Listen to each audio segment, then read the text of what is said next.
kingdom building.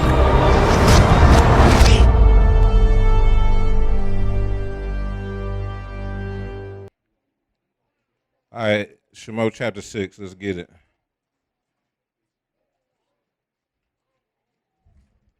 Then Yahuwah said to Moshe, now you shall see what I will do to Pharaoh, for with a strong hand he will let them go, and with a strong hand he will drive them out of this land. So Yahuwah's telling something to Moshe, and it don't seem like, it seems like, how, what? Like, these are people that have been in captivity for I don't know how long now, a couple hundred years roughly, 250. And Yahuwah's telling Moshe, like, yeah, I'm going to let them go with a strong hand. And it looks like the opposite is happening, like the captivity is getting worse and worse while he's saying that. Verse 2. And Yahuwah spoke to Moshe and said to him, I am Yahuwah. I appeared to Abraham, to Yitzhak, and to Jacob as Yahuwah Almighty, but by my name Yahuwah I was not known to them. That's Yada, I believe, Yada. Verse 4, I have also established my covenant with them to give them the land of Canaan, the land of their pilgrimage in which they were strangers. And I have also heard the groaning of Bnei Yisrael, the children of Yisrael, whom the Mitzrites, the Egyptians, keep in bondage. And I have remembered my covenant. So we talked about the crying out. Ahmet was bringing that out last Shabbat. And had us like a declaring. But there's something else he said he heard too. He heard the groanings. He said in verse 5, and I have also heard the groaning of the children of Israel, whom the Egyptians keep in bondage, and I have remembered my covenant. He heard the groaning. And so I submit the groaning is more like a literal groaning. A literal groaning, a groaning of pain and sorrow. It's a sound of pain and groaning. People groan before they're being as they're being killed and things like that. It's a sound that's being made of anguish and groaning and crying. So the Hebrew word for groaning is nakah. And that's H5009. That's Nun Aleph Kuf Hey. Nun Aleph Kuf Hey. And basically, when you look at the word for groaning, it's associated with Yahuwah remembering his covenant and responding with vengeance.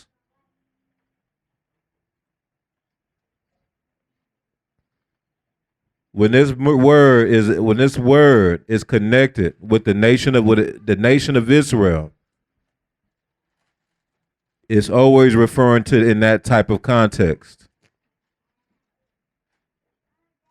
So the groaning is associated with Yahuwah remembering his covenant and responding with vengeance.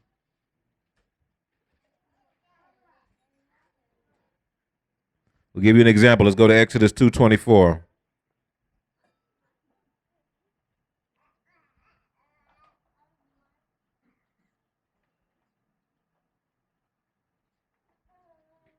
Exodus 2:24. That's for me, sis. Hold on. Really appreciate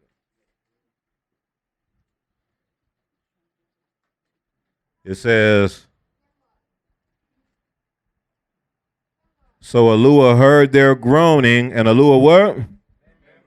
Remember this covenant with Abraham, with Yitzhak, and Jacob.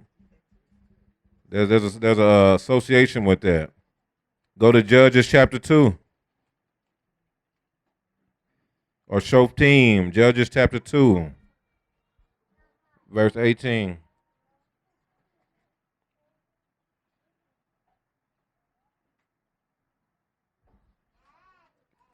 Verse 18 says, and when Yahuwah raised up judges for them, Yahuwah was with the judge and delivered them out of the hand of their enemies all the days of the judge. Why?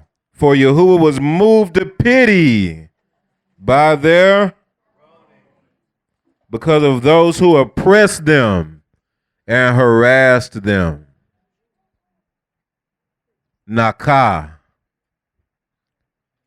So actually groaning is a little more deeper than just crying. But it's about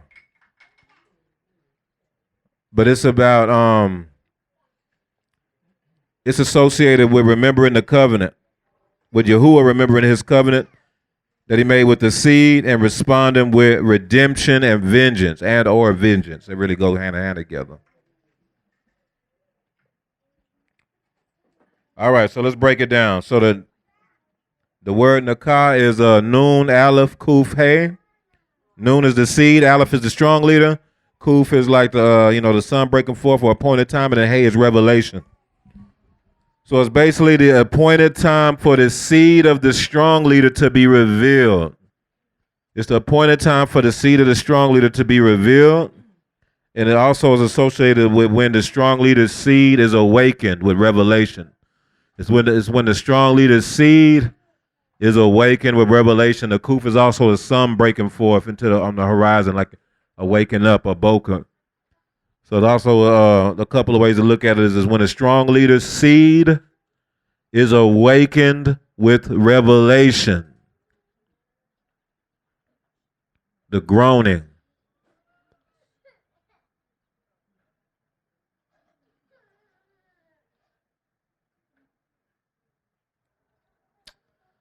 That Hey also has the connotation that revelation is given by the Ruach. So it's when the strong leader's seed, when the seed of the strong leader, that's the sons of the strong leader, are awakened with by the Ruach, or by revelation, which comes by the Ruach.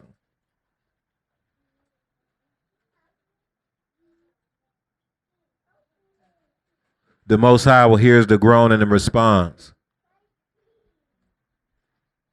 A groaning comes up that the Most High actually hears and responds to.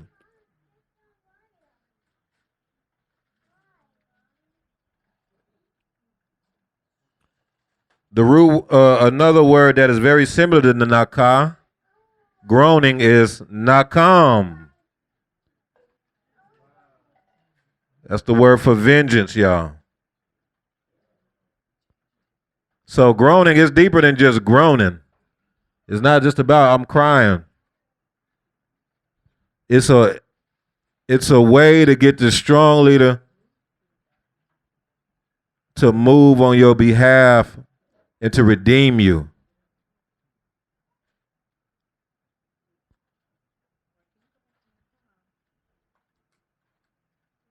Nakam. It's a way. What do sheep do when they're in danger? What do sheep do? They baa.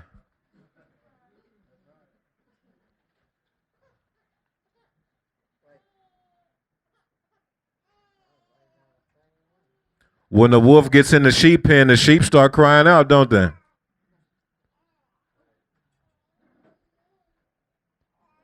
And the shepherd will come and respond to him.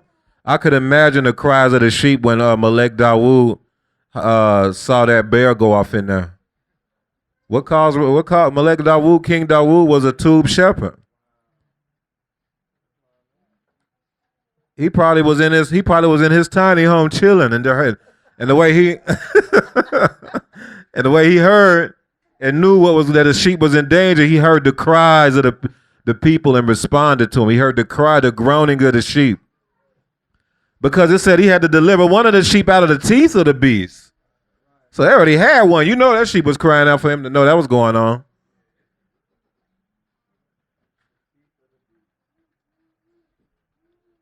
And Nakam is vengeance. You see, that's Nakah, groaning, and Nakam is vengeance. It's literally very similar. They're closely related to each other. And so Nakam is the Nun Kuf Mem.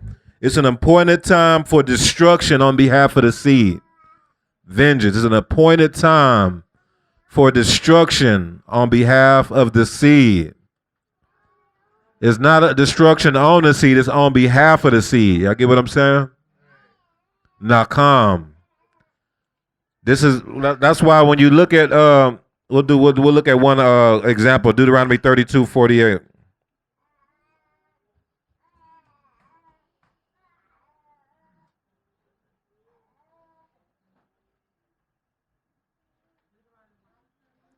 Deuteronomy or Devarim chapter 32 verse 43. Mm-hmm. On behalf of the seed. Yep. Rejoice, O Gentiles, with his people, for he will avenge the blood of his servants and render vengeance to his adversaries. That's nakam, vengeance to his adversaries.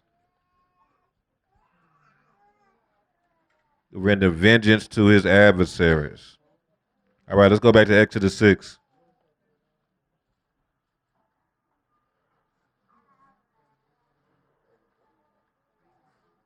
And then we're going to look at verse 5 again. Everybody back on Exodus 6, Shemot 6. And I have also heard the groaning of the children of Israel, whom the Mitzrites keep in bondage. And I have remembered my covenant. This is what he's telling Musha. Therefore say to the children of Israel, I am Yahuwah. I will bring you out from under the burdens of the Egyptians. I will bring you out from under the burdens of the Mitzrites, under the burdens of the Egyptians. That's verse, I forgot to put the verse, I think that's verse 6. I will bring you out from under the burdens of the Mitzrites. I will rescue you from their bondage, and I will redeem you with an outstretched arm and with what? Shoftim. And that's very interesting. I will bring you out from under the burdens of the Egyptians. I will rescue you from their bondage, and I will redeem you with an outstretched arm and with great judgments. That's how Yahuwah said he was going to redeem the children of Israel from Egypt. We know that this is Egypt too, right? So that's why we need to read this, because this isn't just history. This is prophecy as well. This is what's happening here. This is what's going on. This is what we're going. This is what we're going through. I will bring you out from under the burdens of the Egyptians. I will rescue you from their bondage, and I'll redeem you with an outstretched arm and with great judgments.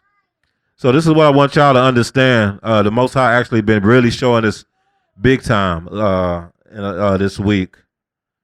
So there's been I had to throw that in there. There's been a string of dreams. The Most High has been showing a lot of stuff. The Most High has been showing a lot. So I believe Shemaiah, the Most High sent me one too, a dream. Bapeir, Uriah, Ahmed. Yeah, I mean crazy, and they all meant about the same thing. They all pretty much meant. I actually believe the one that about Yakadai had probably mean something around the same thing too. I just haven't had a chance to pray on it. But who else? I think it was somebody else too. I think maybe Yahya. It was somebody else. But the point is, Yahya too, right? So all saying pretty much the same thing in different ways, and it's about the people who ended up leaving the assembly or being removed from the assembly. How that literally was basically as if they left Yahusha himself. You know, we have this thing where we yeah, it's big. Like we have this thing that we always think the most. You know, we always think the best in general. Oh, you know, they'll be all right. That don't mean that you're just out of the kingdom. You know, you leave the assembly. You know, you moving in rebellion and get removed from the assembly or something. You know, it don't really mean that you removed from the kingdom. But actually, in many cases, it does. It does. But let me say it like this. Let me say it like this, because it's not I wouldn't say 100% every single time. But what I would say is this, y'all. You don't want to play around with that. The Most High was showing. I mean, uh, multiple witnesses showing the same thing, that people who are being removed from the assembly or who left the assembly, that there's just major stuff coming that they're going to be yearning. It's probably already either going to be or already are yearning to be back here, because they literally left Yahusha. They literally left Yahusha. Like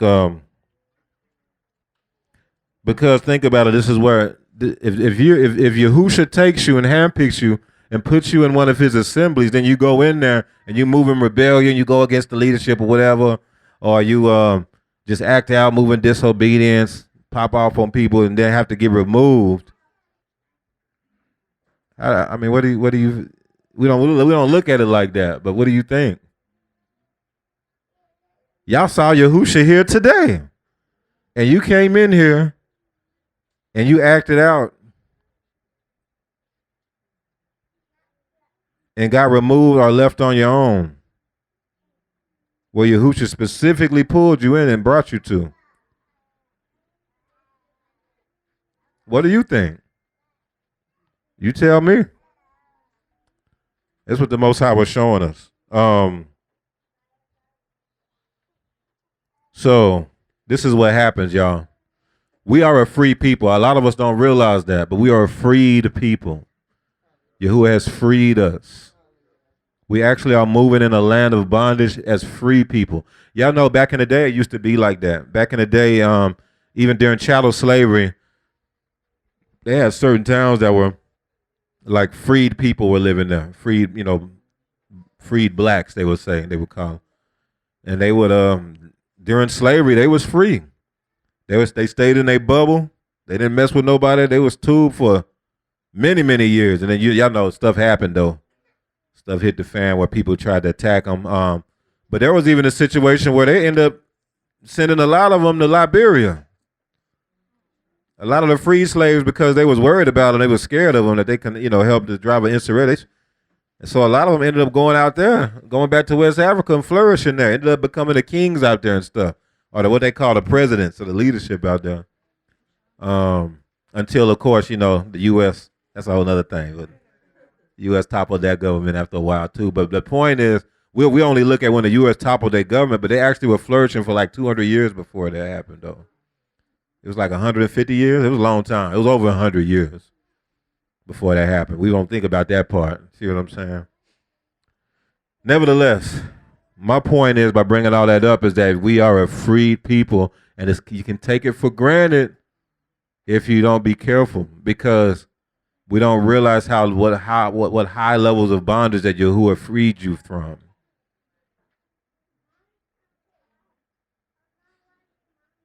A lot of y'all were dealing with depression, dealing with unforgiveness, dealing with bitterness. Y'all were dealing with all kind of stuff. Y'all were held down by fear, anxiety. Y'all were held down in bondage. I mean, I've been through y'all deliverances. Some of y'all were in intense bondage. Murder, molestation. The list goes on and on and on and on and on and on and on. And I watch the Most High free you from these things. I watch how now you're different now. Your whole face is different. Your whole countenance is different. You're happier. You move. You are, and it's you're real grateful at first, but it's easy to take that for granted after a while, and to think that's just how it's supposed to be or something. Everybody around you is still in bondage. And it's easy to forget what it was like being on that level. And then you take the assembly as common and get removed. And now you go back in bondage, but this time it's like in the dreams what the Most High was showing us, like the bondage is worse. The bondage is worse. It's so bad that these people are yearning to come back. Longing. it won't be able to come back. Like it's basically Sheol. It's Sheol. I'll say my dream because it was pretty quick. I had a dream where I saw this beautiful blue water. It was like a pool of just beautiful blue water, and I went to go try to touch it and couldn't touch it though. It was like a hard. It got turned into like a hard surface. Every time you can see, every time you touch it, it's like you look like it's right there. It looked like you could just easily access it. Couldn't do it. And that's the people that have been removed from the assembly, who left the assembly. That revelation, the water that they were getting when they were here, they can see it. They can see y'all. They can see it. See the chiefs and stuff. They can see it on the YouTube. They can see these things, but cannot access it anymore. It looks like it's easy to access that revelation they was getting. All those gifts, all those things. Not able to access it. And it goes back to this. Yahuwah said, I will bring you out from under the burdens of the Egyptians. This is what Yahuwah has done to us. This is what he has done for us. He said, I will rescue you from their bondage, and I will redeem you with an outstretched arm and with great judgments. That's what's going on. Look what Yahushua said. He said, come to me, all you who labor and are. If you look up that word, it's portizo, something like that. The Greek be different, but it means your burdens. So basically, come to me, all you who are who labor and basically have heavy burdens or something like that, and I will give you rest. I will give you shalom. Take my yoke upon you and learn from me. See, he's moving as a landowner. He's moving as a shepherd or a landowner. And take my yoke upon you and learn from me. What is Yahushua going to do? He's going to yoke you with a strong leader. He's going to yoke you to a moray. He's going to yoke you to one of his leaders. So what happens when you're a bull and you yoke to one of the leaders and you bucking and you break the yoke? Buck and kick the leader and everything while you were bucking. And broke Yahushua's yoke that he put on you to try to get you out of the ways of the yoke of Babylon, the yoke of Egypt, onto his yoke. Take my yoke upon you and what? Learn. How do you learn? From a teaching. See what I'm saying? For I am gentle and lowly in heart, and you will find rest for your souls. This is what we found in this assemblies. It's what we found in Rebirth, but we can easily take for granted these things. That we have found shalom and on the nefesh. For my yoke is easy and my... Yahushua literally said this in Matthew, and you see this right here, that I will bring you out from under the burdens of the Mitzrites. I will bring you out from under the burdens of the Egyptians. And what are you going to do? He's going to put you under his burden. So what does that mean? That means there's no middle ground. That's what the Most High has been showing us. Like, there's no middle ground. It's not like, okay, I don't like this. I'd rather not have to go do Sukkot every year and be out in the woods. I'd rather not, whatever. I'm just going to do Shabbat at home. I'm just going, you know what I'm saying? Now, if you never been in the assembly, that might have been, you might have been able to get away with that. I don't know for sure. I'm just saying maybe. But if you come in here and buck against who the Most High was what he was trying to do for you and get removed, that's another story. You get what I'm saying? And I think people think because, before that I was just doing it at the house and I was told I'm going to go back to that. No, it's different because you was brought in here and messed it up. It's different. So now it's like you left Yahusha, and what happens? You just broke the burden. You just broke the yoke of Yahusha that he had over you. So what happens when you break that and try to run away?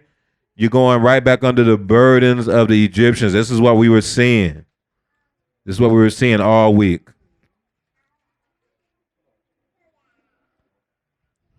Y'all get what I'm saying? All right. For Yahusha's burden is light. Let's go to Luke chapter 4.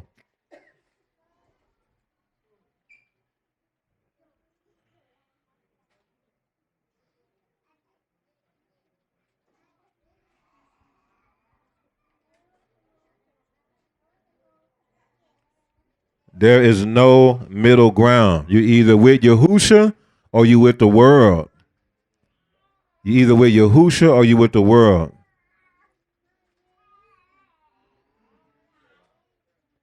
You either with the tube shepherd or you with a wicked shepherd. There's no in between.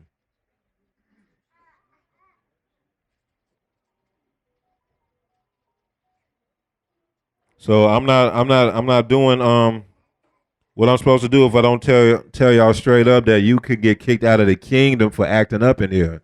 It's more than not being in the assembly anymore. You can get kicked out of the kingdom.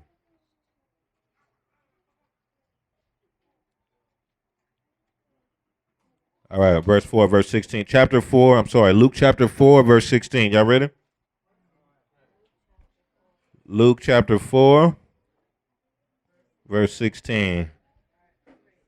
All right, so this is going to be, I'm going to prove to y'all that y'all are free people, because I see some of y'all still like, well, we still here, though.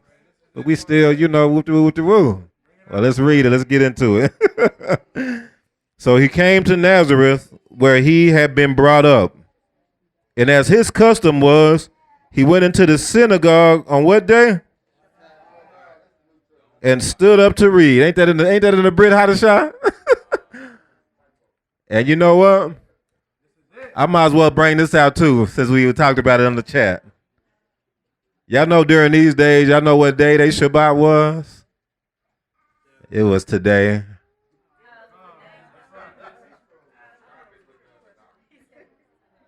So if Yahusha was okay with keeping the Shabbat on this day, why is it a question now? Why is it a big thing now?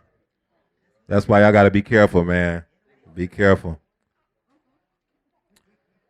It's very clear, very well documented that during these days, the first century days, the people when they kept Shabbat, the Pharisees, we know, the Pharisees and all that stuff is well documented. They documented everything. We know when they kept Shabbat. And we see here that Yahusha kept Shabbat on the same day they did. He was in the synagogue with them. Very easy. Verse 17, and he was handed the book of the prophet Yeshayahu. And when he had opened the Sefer, the book, he found the place where it was written, the Spirit of Yahuwah is upon me, because he has anointed me to preach the Besorah to the poor. He has sent me to heal the brokenhearted, that was y'all, to proclaim liberty to the captive, to proclaim liberty to those in captivity, that's y'all, and recovery of sight to the blind. That means revelation. That means now you're going to be able to see more. And to set at liberty, that means to give freedom to those who are oppressed. This is what Yahusha said. And to proclaim the acceptable year of Yahuwah. He's reading Isaiah 61. Verse 20, then he closed the book and gave it back to the attendant and sat down, and the eyes of all who were in the synagogue were fixed on him. And he began to say to them, today this scripture is fulfilled in your hearing. Y'all see that? So what is fulfilled? He's saying the liberty being given to the captives was fulfilled in their hearing today. They were still under the Romans. You see what I'm saying? Let's keep going. So all bore witness to him and marveled at the gracious words which proceeded out of his mouth. And they said, man, ain't that Joseph's son?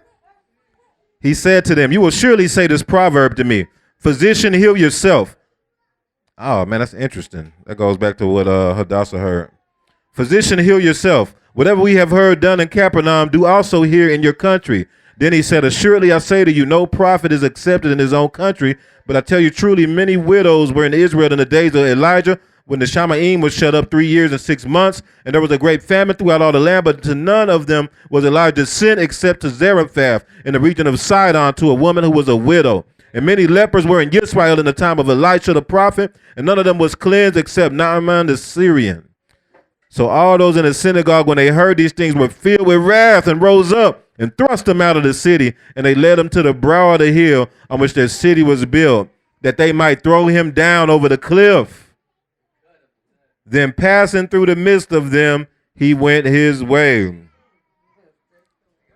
And y'all know what he did when he went his way? Let's look what happened. What's the next verse say? Then he went to Capernaum, a city of Galilee, and was teaching them when? Oh man, but I thought Shabbat was on like Wednesday and Thursday the next week and on this other day. Okay, let me just be quiet. And they were astonished at his teaching, for his word was with authority. They were astonished at what? His teaching. Take my yoke upon me and learn from me. Learn from Yahusha. Now in the synagogue there was a man who had a spirit of an unclean demon. And he cried out with a loud voice, saying, let us alone. What have we to do with you, Yahusha of Nazareth? Did you come to destroy us? I know who you are, the Kodesh one of Alua. But Yahusha rebuked him, saying, be quiet and come out of him. And when the demon had thrown him in their midst, it came out of him and did not hurt him. Then they were all amazed and spoke among themselves, saying, what a word this is. For with authority and power he commands the unclean ruach coat. And they come out. And the report about him went out in every place in the surrounding region. Now look what happened in verse 38. Now he arose from the synagogue, entered to Simon's house. But Simon's wife's mother was sick with a high fever. They made request of him concerning her. He stood over her and rebuked the fever, and it left her. And immediately she arose and served him. Now look at verse 40. When the sun was set, and all those who had any that were sick with various diseases, this was in the red, when the sun was setting, right at the appointed time, all those who had any that were sick with various diseases brought them to him. And he laid his hands on every one of them and healed them. Verse 41, and demons were cast out of many, crying out, saying, you are the Mashiach, the son of Alua. He rebuked them, did not allow them to speak, for they knew that he was Mashiach. That's why he said these things were fulfilled in his day, because he was freeing people through deliverance and healing. You see what I'm saying? Now when it was the day, he departed and went into a deserted place, and the crowd sought him and came to him. Yeah, the kavod was on him, yeah. The kabod was on him, and tried to keep him from leaving them. But he said to them, I must preach the kingdom of Alua to the other cities also, because for this purpose I have been sent. And he was preaching in the synagogues in Galilee. So what is the proof that you are a free people? You have been healed. You have been delivered. Yahusha came and met you and declared liberty to you while you were in captivity. The demons that you had in you that had you locked down, he had freed you from that.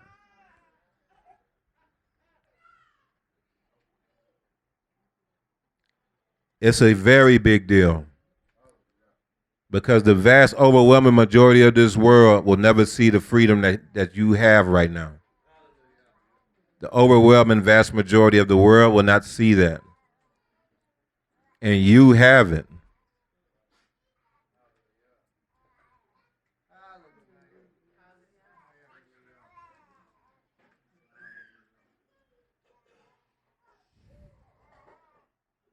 The yoke of Yahusha. Take his yoke upon you and learn from him. Because this is it. There ain't no in between. I'll just go to this other assembly. It don't work like that.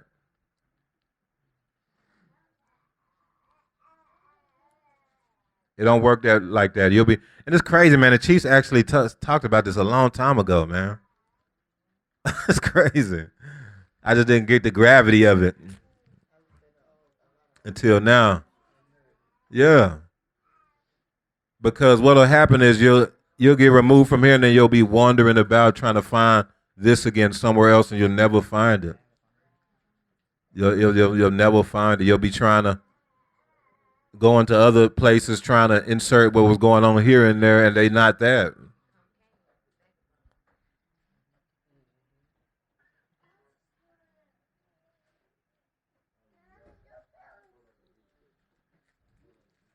So you're either under the burdens of the Mitzrites or under the burden of Yahusha. His burden is easy. His yoke is easy, and his burden is.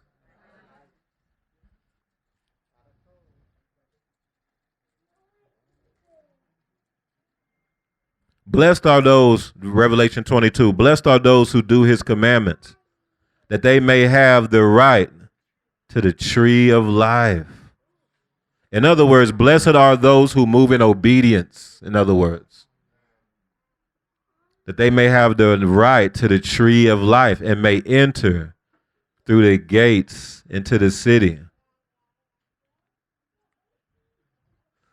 Lift up your heads, O ye. Blessed are those who are obedient, that they may have the right to the tree of life and may enter through those gates. Verse 15, but outside are dogs and sorcerers and sexually immoral and murderers and idolaters and whoever loves and practices a lie. This is what we were seeing. We were seeing people. Most High was showing us. He showed Most High showed some people how the people were feeling the yearning to be back here. It's the weeping and gnashing of teeth. The Chiefs was talking about this for years ago. I didn't really get the gravity of it. It's the weeping and gnashing of teeth. Because now they're in bondage and now they're under the covering of one of those.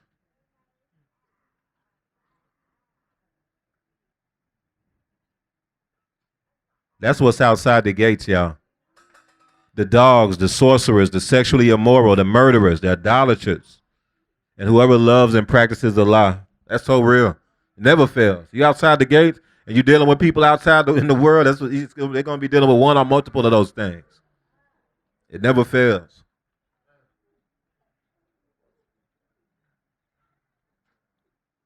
That's some of your church leaders.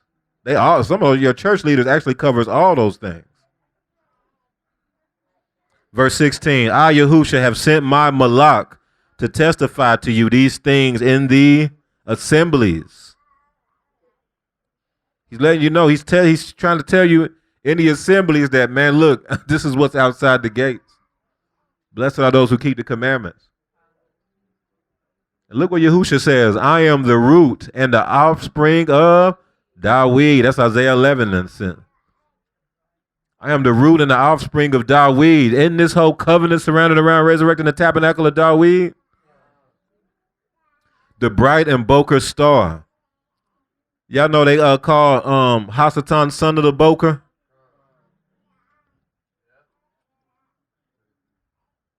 Yep.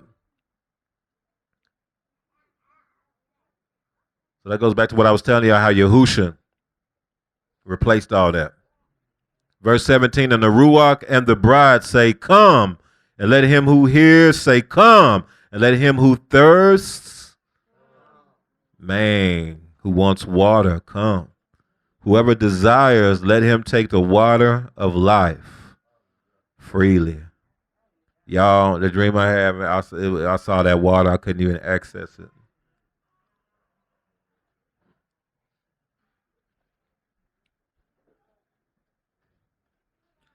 So you don't want to be in bondage to Mitzrayim. You want to be a servant of Yahuwah and Yahusha. You want to be under the yoke of Yahusha.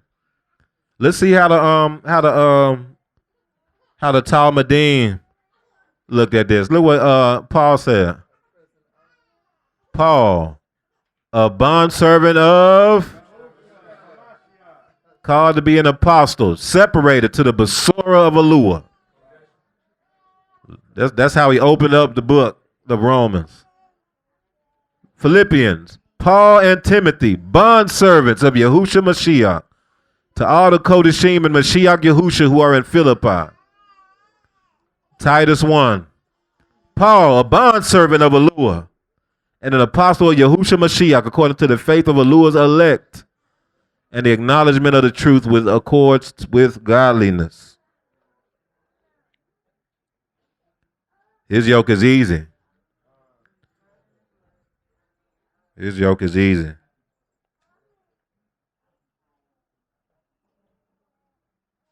Go to back to Shemot chapter 6.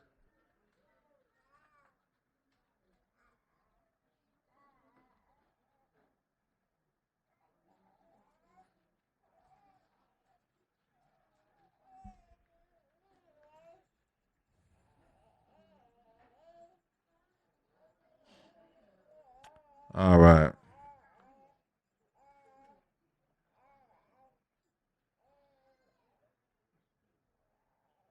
All right, let's go to verse 14. Let's skip to verse 14.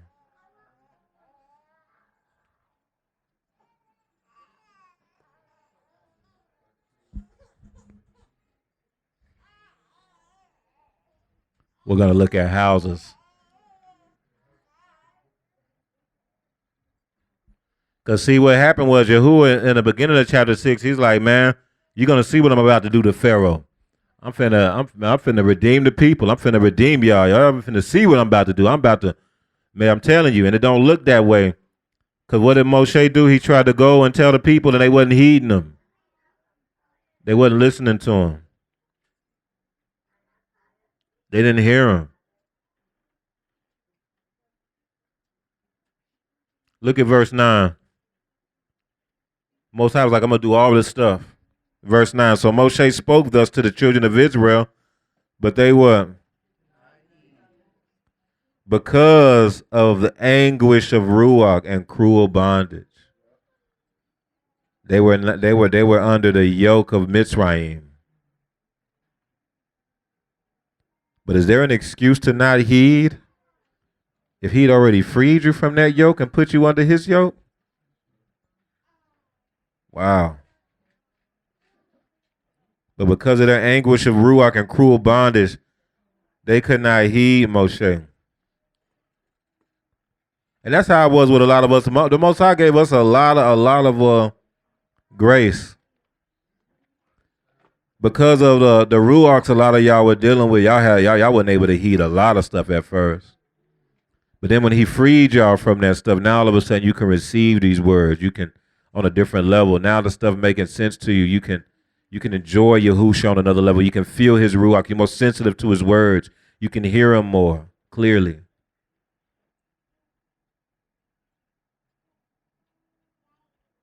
But you know that was discouraging to Moshe.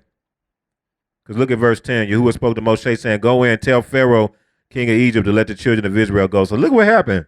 Y'all got to understand this, man. Most High tell you to do stuff.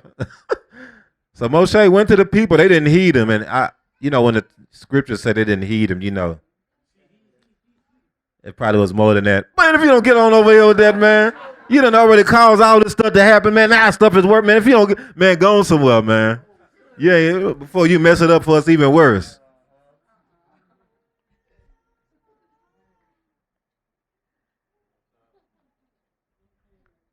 So Moshe was discouraged, man, because Most High was like, okay, now after all that happened, Most High now go to Pharaoh and do this. He said, now go to Pharaoh, the king of Egypt, and let the children of Israel go out of it, and tell them to let the children of Israel go out of his hand. Moshe went before Yahuwah, was like, the children of Israel have not heeded me. How then shall Pharaoh heed me? For I'm uncircumcised lips. And Yahuwah spoke to Moshe and Aaron, gave them a command for the children of Israel and for Pharaoh, king of Egypt, to bring the children of Israel out of the land of Egypt. So don't look like the Most High even addressed that. Yeah, you just got. So now this is something very interesting that happened, though. Now you see the houses being established, lineages being solidified, bloodlines being confirmed. And I'm telling y'all that's what led to the redemption. That's what led to the freedom. You see what I'm saying? Like I submit that the true freedom ain't gonna really come until that bloodline is confirmed, till the houses are established, until your identity is revealed. You see what I'm saying? So all that happened, and then it says, these are the heads of the fathers' houses. You got to turn the hearts of the fathers back to the sons, and the hearts of the sons back to the fathers. The only way to do that is that they got to know who their fathers are. How are you going to be able to go back to your fathers if you don't know who your fathers are? You see what I'm saying? So now it's going into all of a sudden. It seems like this is out of. This seems like this is out of place. It seems out of nowhere because it's talking about redeeming Israel. Then it just goes into lineages. These are the heads of their fathers' houses. The son of Reuben, the firstborn of Israel, was Hanok, Paul, Hezron, and Carmi. These are the families of Reuben. And the sons of Simeon were Jemuel, Jamin, Ohad, Jakin, Zohar, and Shaul, the son of a Canaanite woman. There's a reason why they specifically said that for Shaul. I don't know if that's only for Shaul that he was the son of a Canaanite woman, or if it was all of them, but it sounds like it was just for Shaul, and that is not a tube thing. Because in order for the nation to be reestablished and be confirmed and the bloodlines to be redeemed, it is very significant that you marry within your family. Marry your sister, like I was saying last Shabbat. Y'all had a hard time with that. Marry within your family. That's how you redeem the bloodline, cleanse the bloodline. That's how you confirm and have the rebirth of a nation. What we're seeing here is the rebirth of a nation right here. They were slaves for 200 years. The groaning came out. Yahuwah heard the groaning and Zakar the covenant. Now he's confirming their identity to them and turning the hearts of the sons back to the father, hearts of the fathers back to the sons. This was a great awakening that happened in here. We talked about this years ago. They're figuring out that they're children of nobility. They're figuring out, oh man, we are special people. We're not just Egyptian slaves. We actually have names. We come from a people. I didn't even think about that. That was the Ruach. When I was talking about how it's important for you to call them by their real name, their full name. This book is called the Book of Shemot, the Book of Names. And it's about names. That's what it's about, your identity. Look, when you go to Africa, or places like that where they're still ancient, your name is everything. I was even talking about Yahoo about that the other day as a dude he was working with who's on some things. And he was from Nigeria. And I was like, oh man, what's his name? I can tell you what tribe he's from. That's how it is in Africa. You can tell by just their name will tell you their identity, their tribe, what region they're from, everything. We grew up in Egypt, Babylon and Egypt. And so we just, oh yeah, Mercedes. I named my daughter Mercedes. Porsche.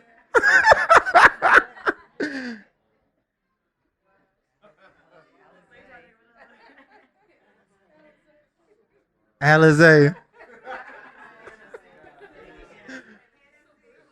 Hennessy Lachey Shaquan Johnson.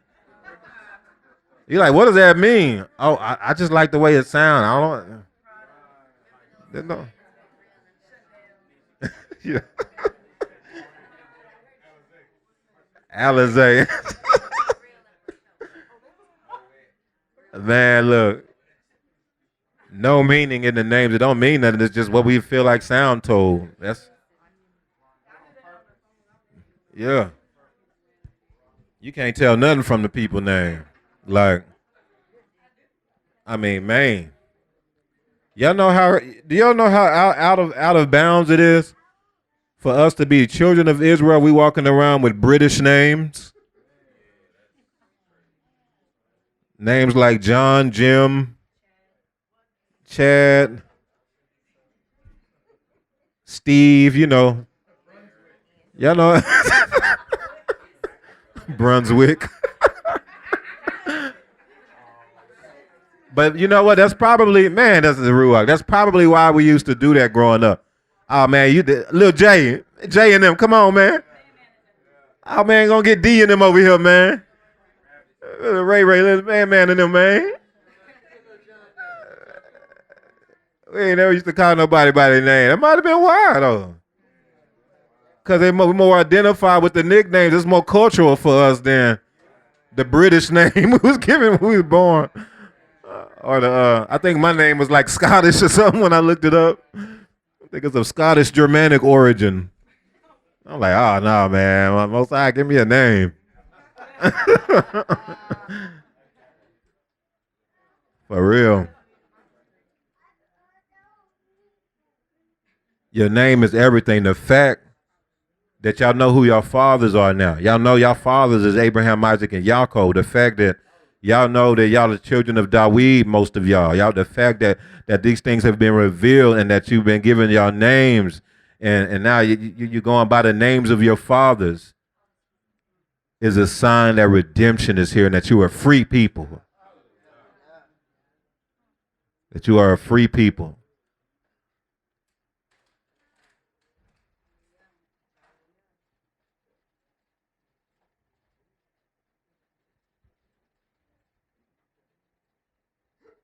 Go to Yeshayahu.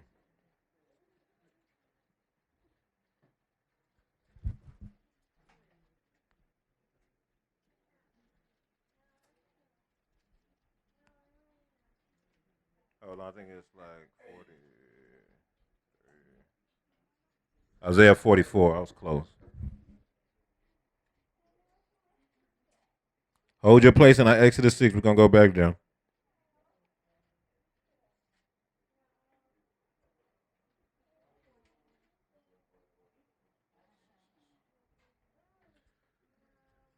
Y'all ever got on a call with a dude from India? Like, hello, my name is John. Nah, bro, that ain't your name. Stop. It's time for us to get our names back. So when we say our name is John, people be like, "Oh, nah, man, you an Israelite. How your name John?" All right, Isaiah 44. We're gonna start with verse 1.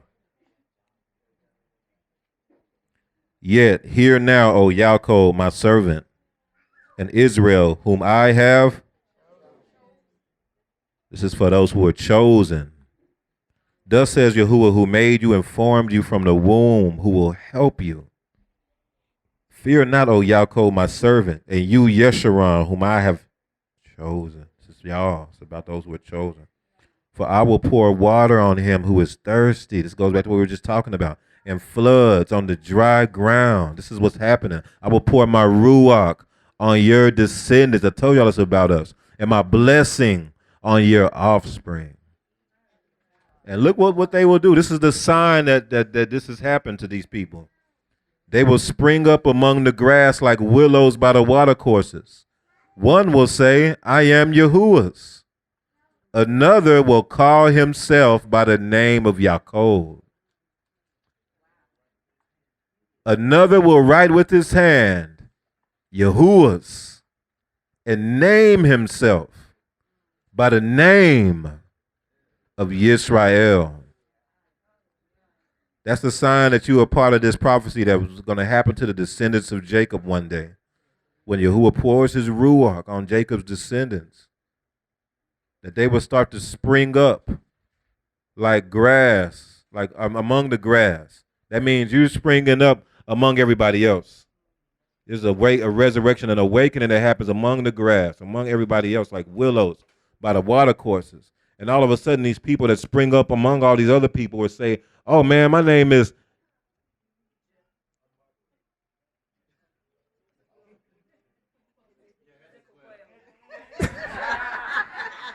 Shimrayahu, Yekezequel, Yisrael, Malkayahu, Yisrael, Asaph ben Yisrael, Yeshayahu ben Yisrael. That's my name. That's a telltale sign that you were a part of this. You can't come up with that on your own. What made you have that desire to do that? You see what I'm saying? That's called the Ruach HaKodesh. Y'all were fine with the name y'all had. Y'all were fine with your little nickname. Y'all like that?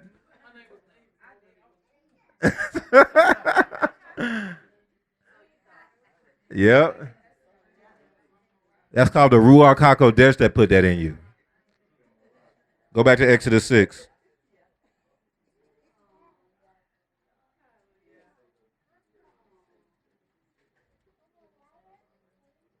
Verse 14. Y'all ready?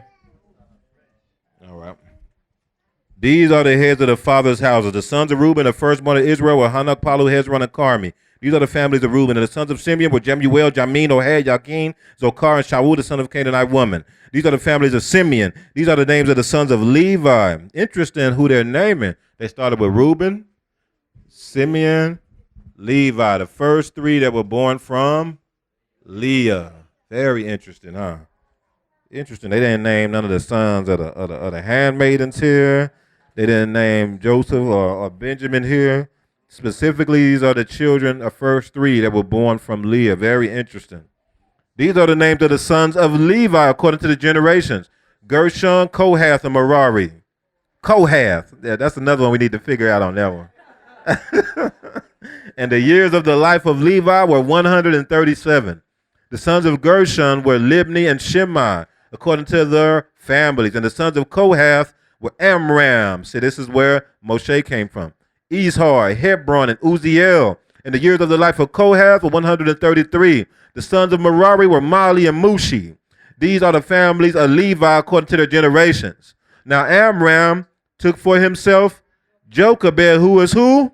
His father's sister.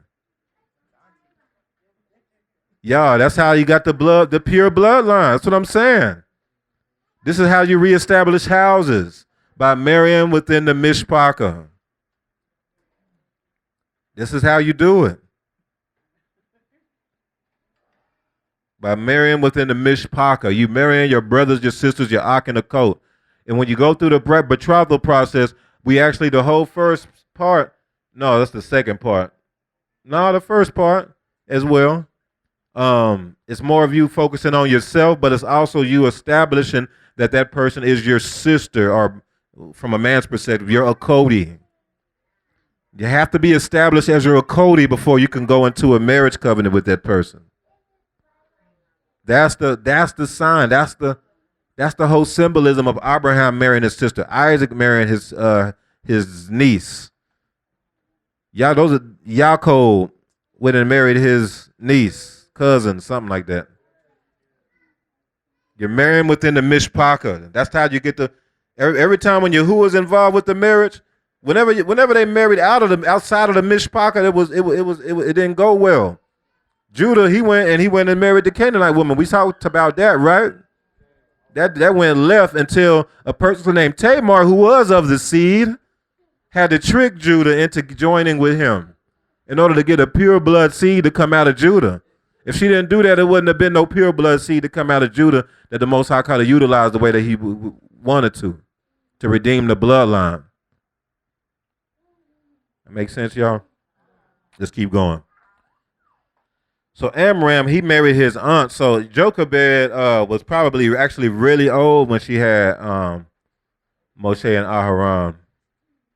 She probably was pretty old, because this was literally Levi's daughter. Levi was actually the third born, man, of Leah. She was the third born of all the children of Israel. So Levi, it wasn't like Levi was one of the younger ones. But she could have been a late baby.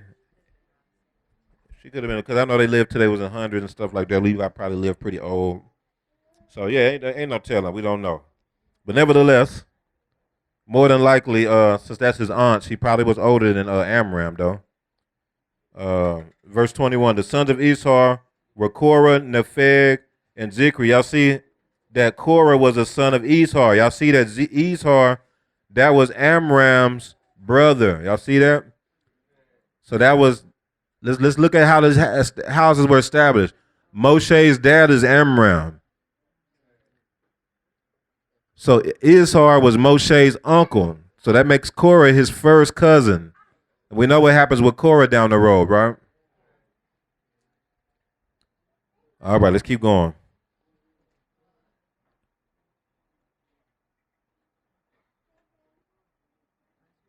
Verse 22, okay. And the sons of Uzziel were Mishael, Ezaphan, is it 3, and Aharon. Now this is what I want y'all to focus on. I don't know why I never seen this. Aharon took to himself Elisheba, who is the daughter of someone very significant, a person by the name of Aminadab, who's the sister of Nahshon. Y'all know who Nahshon is? Nahshon is the leader of the tribe of Judah in the wilderness, man. He led the whole tribe of Judah, the whole about 80-something thousand people. He was the leader of the tribe of Judah. And that was his sister who Aaron married. It's stuff wild, y'all. So Nahshon was the leader of the tribe of Judah. We're going to look at the scripture. That'll make it clear. We're going to look at the scripture. But Aaron married Nahshon's sister. So I'm going to go ahead and put it out first, then we're going to look at the scriptures.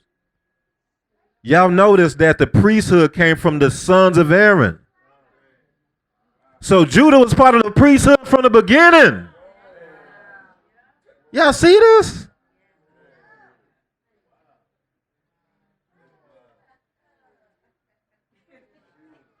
The kings and priests was already there from the beginning. That's why, oh snap, that's why Yahuwah chose the specifics. You had to be a son of Aaron. You had to be a descendant of Aaron to be a priest. You couldn't just be a Levite. You had to come from you had to come from that union of Judah and Levi in order to be a part of the priesthood. How we ain't never seen this before?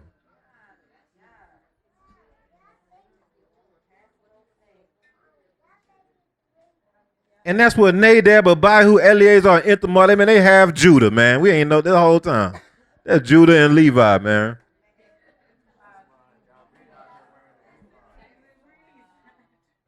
This stuff wild, y'all. This stuff is wild. So let's look at a couple of the scriptures. Let's go to Numbers chapter 1. And by payer, this will make more sense when you look at these scriptures.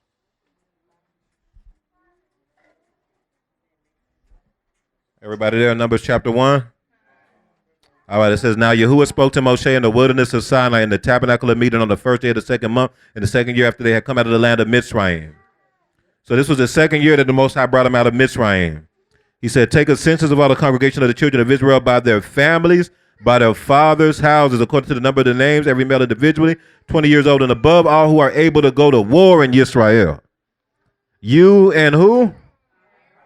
Shall number them by their armies, and with you there shall be a man from one man from every tribe, each one the head of his father's house.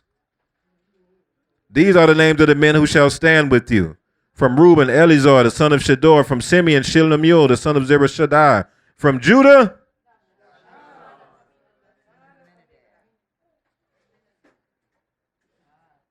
so Aharon chose his brother-in-law, basically. That was his brother to lead the tribe of Judah.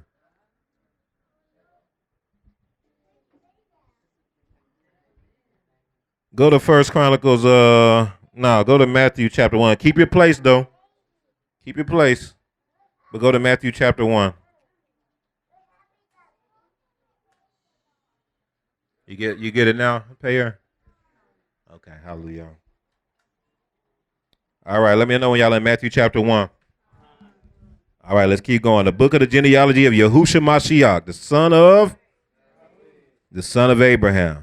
Verse 2, Abraham begot Isaac. Isaac begot Jacob. Jacob begot Judah and his brothers. Judah begot Perez. Remember, we just talked about that. Perez and Zamar by Tamar. Remember that? Perez begot Hezron, and Hezron begot Ram. Ram begot who? Who begot? So Nahshon is from not only is he from Judah, but he's from the specific lineage of Yahushua HaMashiach. This stuff, wow, y'all. And that's where the priests come from. So no wonder Yahushua is the high priest in the Shamayim. It's from the same people that the sons of Aaron came from. They're from the same people. No wonder.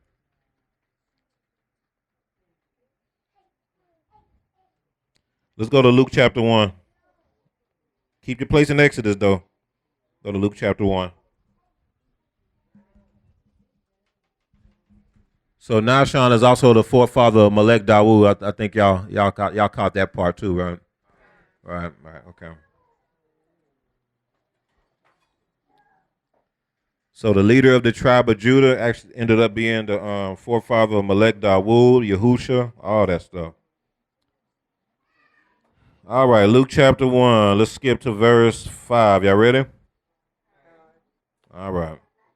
There was in the days of Herod, the king of Judea, a certain priest named Zacharias of the division of Abijah. So that's with him being a priest, that means he's a son of? Right. We know this because it says his wife was of the daughters of Aaron, and her name was Elizabeth. So they were just of the pure seed, man. Him and his wife were sons of Aaron, sons and daughters of Aaron. It was a given that he was the son of Aaron because we're going to read here that he actually went into a holy place to offer up incense. You cannot do that if you're not a son of Aaron. Absolutely not. Let's keep going. They were both righteous before Elohim, walking in all the in the New Testament and ordinances of Yahuwah, blameless.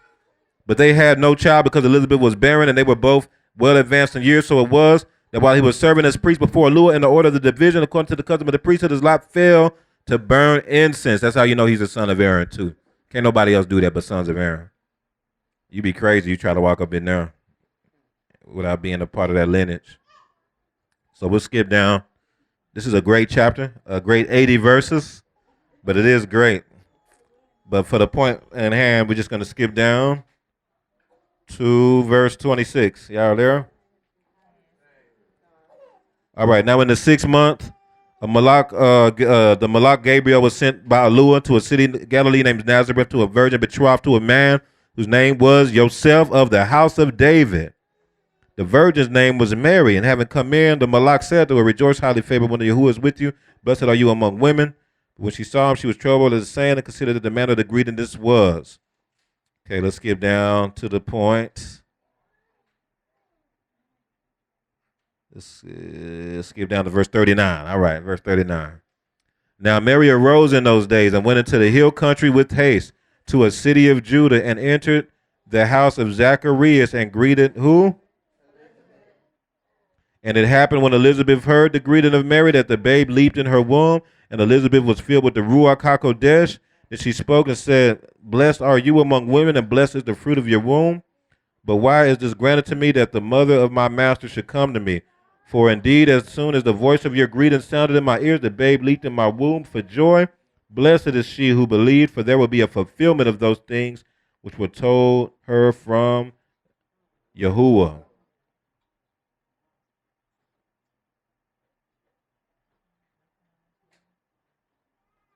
And then that was the prophecy right there. All right, verse 57. Now Elizabeth's full time came for her to be delivered. Remember, Elizabeth was Zachariah's wife, the two children of Aaron. When her neighbors and relatives heard how Yahuwah had shown great mercy to her, they rejoiced to her. All right.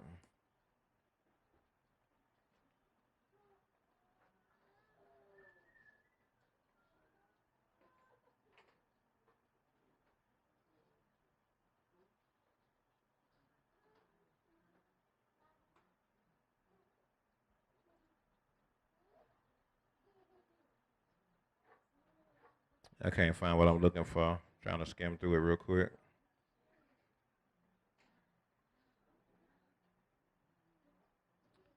All right, so what I'll do is I'll just get to the point and we'll find it in the cause it's a long chapter and we got a lot more to cover, a little more to cover.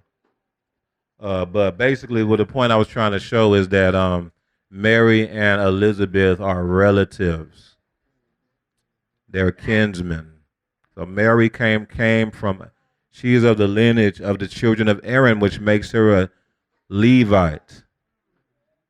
Mary is the mother of Yahusha. See what I'm saying? Probably from a mother's side. We don't know. We don't know, for sure or whatever. But Mary was related to Elizabeth, who was a daughter of Aaron.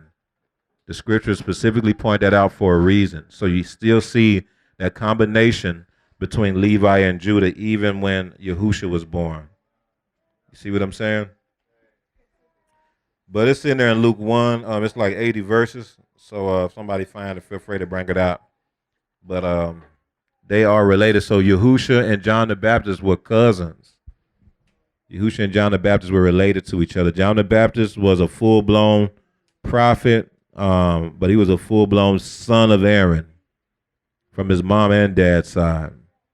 He had a miraculous birth just like Yahusha. His mom had him at an old age. He became a Kodesh person who was to bring, who was to basically lead the way for Yahusha. So even in the lineage of Yahusha, when Yahusha was born, you saw Levi and Judah coming together again. So that goes back to us being sons of Yahusha, sons of the high priest.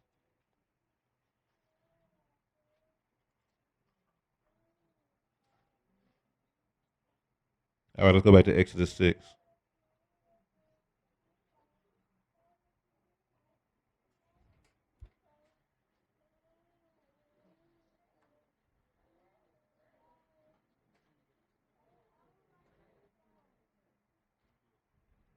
All right. So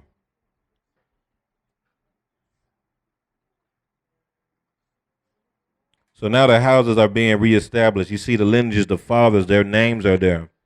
You see where Moshe and Aharon come from.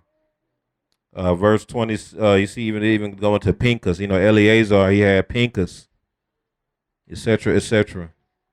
Verse 26, it says, these are the same Aharon and Moshe to whom Yahuwah said, bring out the children of Israel from the land of Mitzrayim according to their armies. These are the ones who spoke to Pharaoh, king of Egypt, to bring out the children of Israel from Mitzrayim. These are the same Moshe and Aharon. So that's why it's so important, y'all, who you marry. Because you're supposed to be redeeming the bloodline, and you're supposed to your bloodline is supposed to continue through your seed. But if you marry the wrong people, you can mess that up. We'll just put it that way. You want to marry your brothers and sisters. You want to marry it within the mishpachah. Especially the priests, they were very strict they were even more stricter than the regular other tribes of Israel on who to marry within, especially the priests. So let's go on to, so you'll see that happen. So the names were established, right? Then we go to chapter 7. And look what it starts right off with. So all the names were brought out. The identity came out. Then Yahuwah said what? See, I have made you as a lure to Pharaoh. And Aharon, your brother, shall be your prophet. You shall speak all that I command you, and Aaron your brother shall tell Pharaoh to send the children of Israel out of his land. And I will harden Pharaoh's heart, multiply my signs and my wonders in the land of Egypt, etc., etc. Aaron had the miraculous rod. Next thing you know, in verse 14, the plagues start. Y'all see how this happened? So the great awakening happened. The identities was given back to the children of Israel. The hearts of the sons were the hearts of the sons were back to the fathers, and the hearts of the fathers were back to the sons, and now it's time for the judgments to roll out. Think about it, y'all. What the Great Awakening, you can quote unquote, the identity really coming up about 2016, 2017. And now you see what's happening. The judgments are rolling out. The judgments are coming. It started right away. Once the identity was brought out, it started right away. We know what happened in 2020. We don't get into all that. The 400 years was up in 2019 to 2020. Boom. Everything shut down.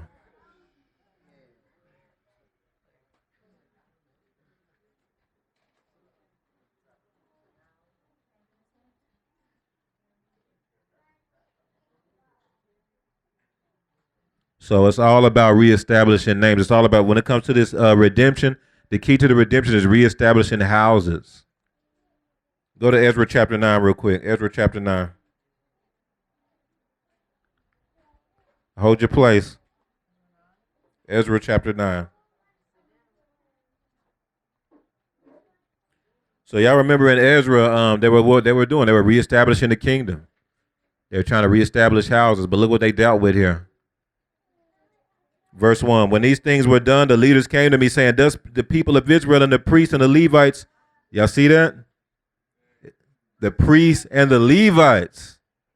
The people of Israel and the priests and the Levites have not separated themselves from the peoples of the lands with the respect to the abominations of the Canaanites, the Hittites, the Perizzites, the Jebusites, the Ammonites, the Moabites, the Egyptians, and the Amorites. For they have taken some of their daughters as wives for themselves and their sons, so that the Kodesh seed, y'all see this? The holy seed is mixed with the peoples of those lands. You got to understand that the Most High made you Kodesh, so you have a Kodesh seed. You don't get to just marry who you want to marry.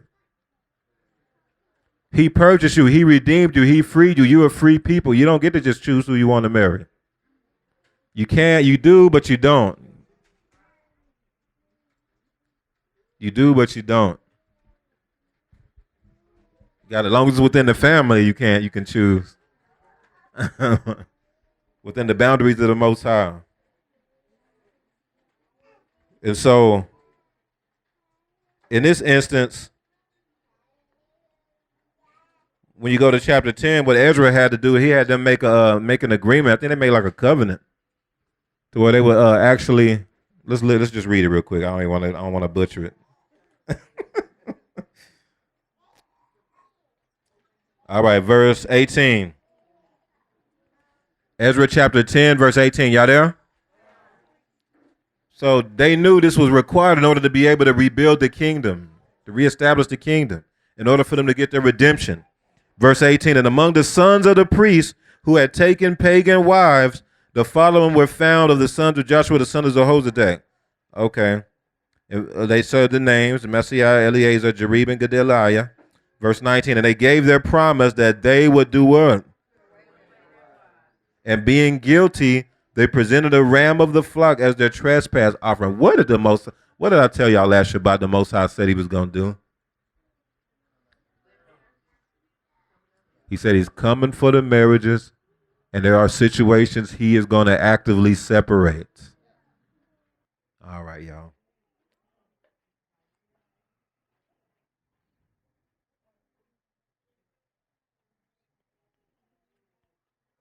All right, let's go back to verse 1. So Yahuwah said to Moshe, see, I have made you as a allure to Pharaoh. See, I made you as an allure to Pharaoh.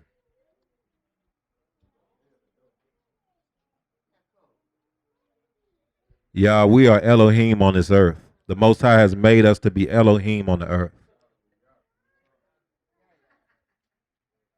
When you are a son of Yahusha, the Most High has made you to be Elohim on the earth. You're son of the high priest. Sons and daughters. The Most High has made you to be Elohim on the earth. Aren't we the body of Yahusha? Aren't we supposed to be out here doing his work on the earth? So we are moving as Elohim on the earth. Y'all get it?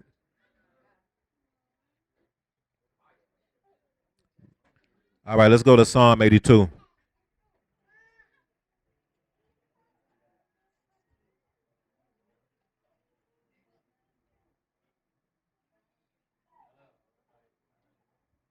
This is a Psalm of Asaph. Psalm 82. Everybody there?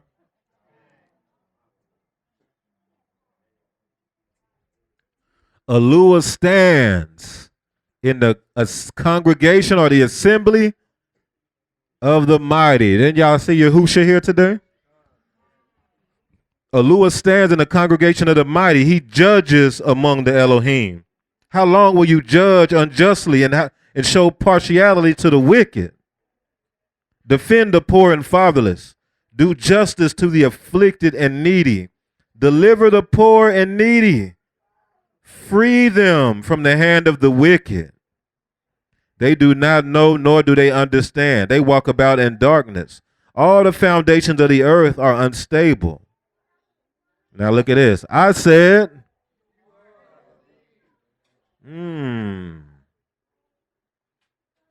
Asaph know something here.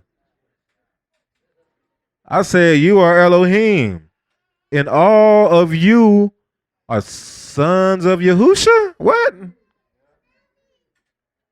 And all of you are sons of the Most High, or children, but it's Bani, that's sons. Bani, what's the Most High? I forgot. But children of the Most High. El Elyon.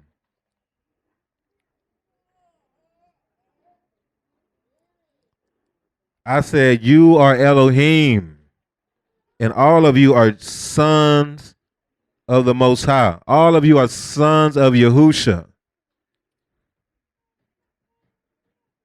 All right, let's go to hold your place in Exodus. Go to John chapter 10.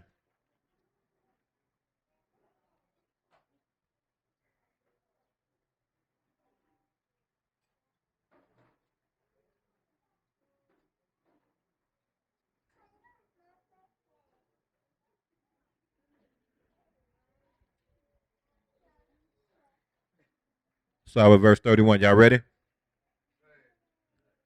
All right. Y'all ready? I heard one. John chapter 10, verse 31.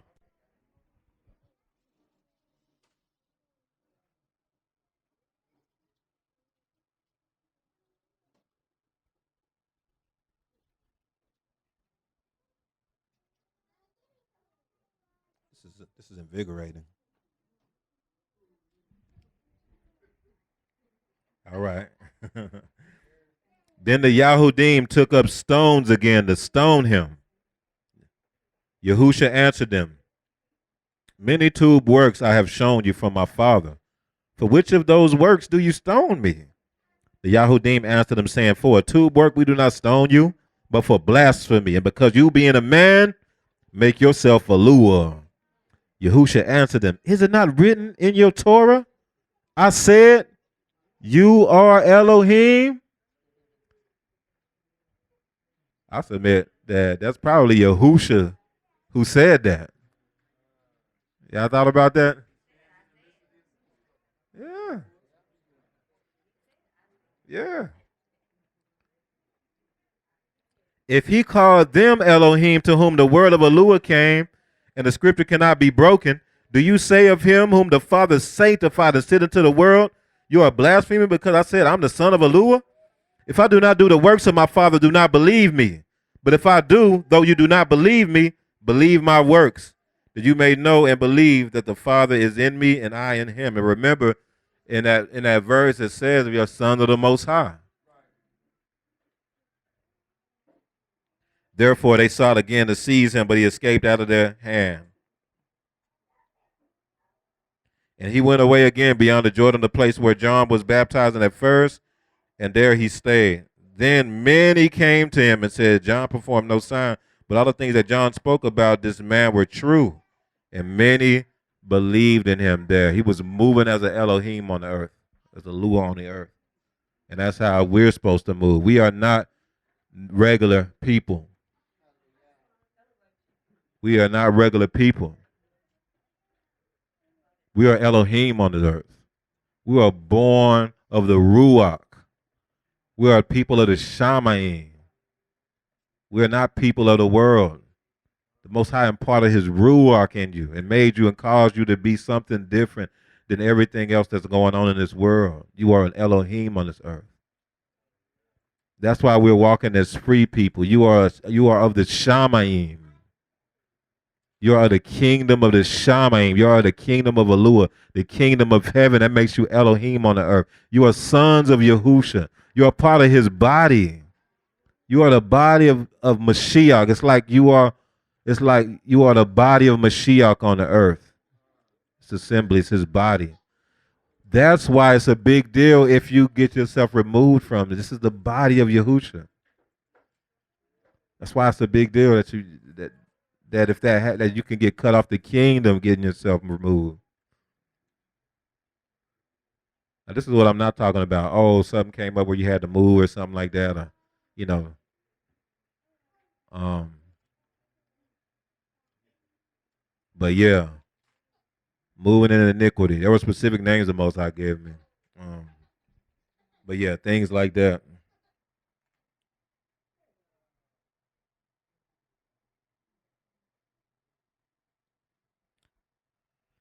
So Yahuwah said to Moshe, "See, I have made you as Elohim to Pharaoh." So that lines up with what Asaph was saying. That lines up with what Yahusha was saying.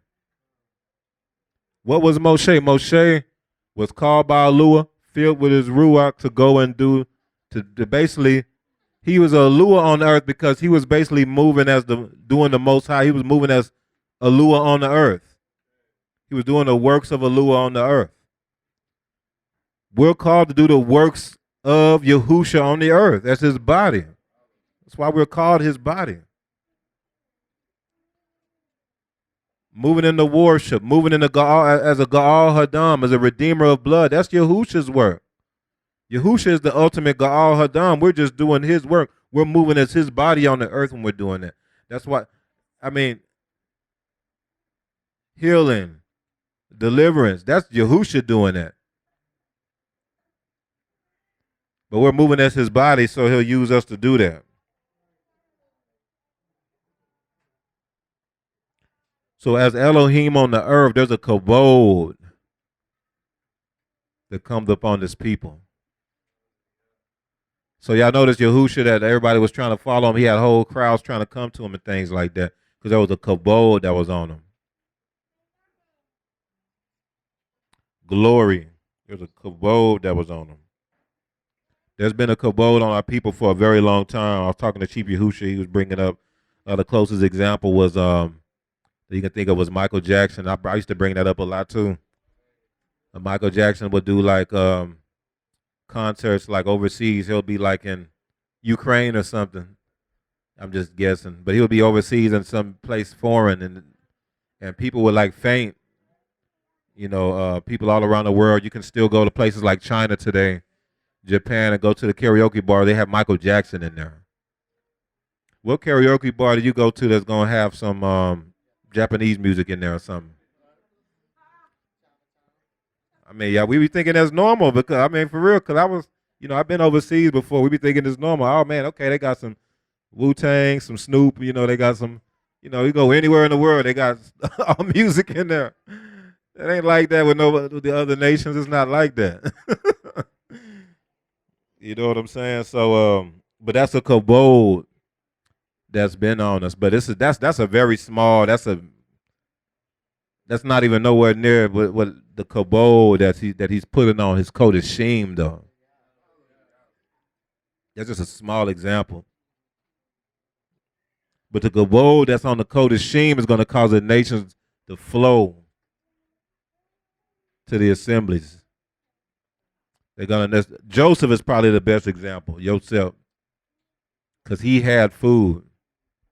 There was a drought, and he had food, so the nations flowed to him because they knew that he had food. Yahusha as well. Yahusha as well.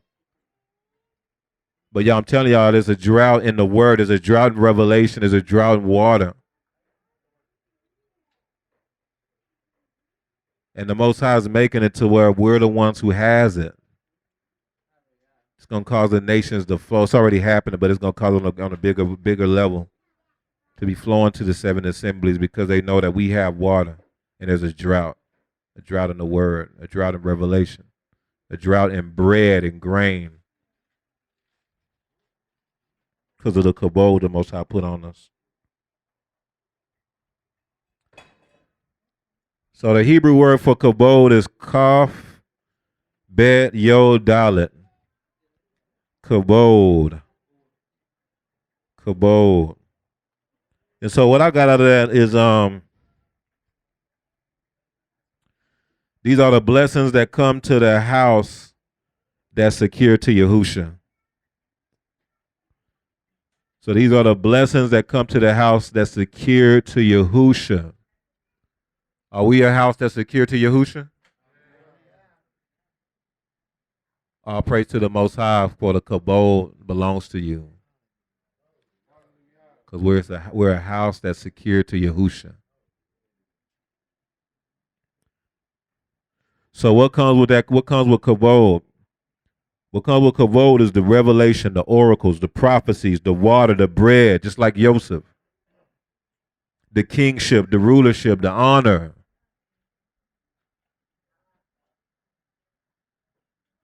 That's what comes with the kavod. The root word for kavod is kabod. That's the word for honor and to glorify. That's the root word for kavod is kabod. Same word, just don't have a Y in there. So with kavod comes honor. There's going to be an honor that's going to be given to us because of the things the Most High is doing within the people. The nations are going to know Yahuwah is with us, and there's an honor that the Most High is gonna. It's all in the scriptures. Just read the prophets. This is what's coming.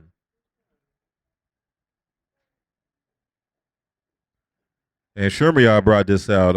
Actually showed me this is how this word is Shemaiah, of how this word is connected to the word for stars, which is kokab, kokab, kokab. Y'all see it's very similar. You got the kaf, wa, and bet in there. You got the kaf, wa, and bet in there, just like kabod. Very similar. So think about stars. Think about this, of how kabod is connected to stars, kabab. Aren't we the stars of the Most High? Didn't he say that your seed would be numerous like the stars in the sky?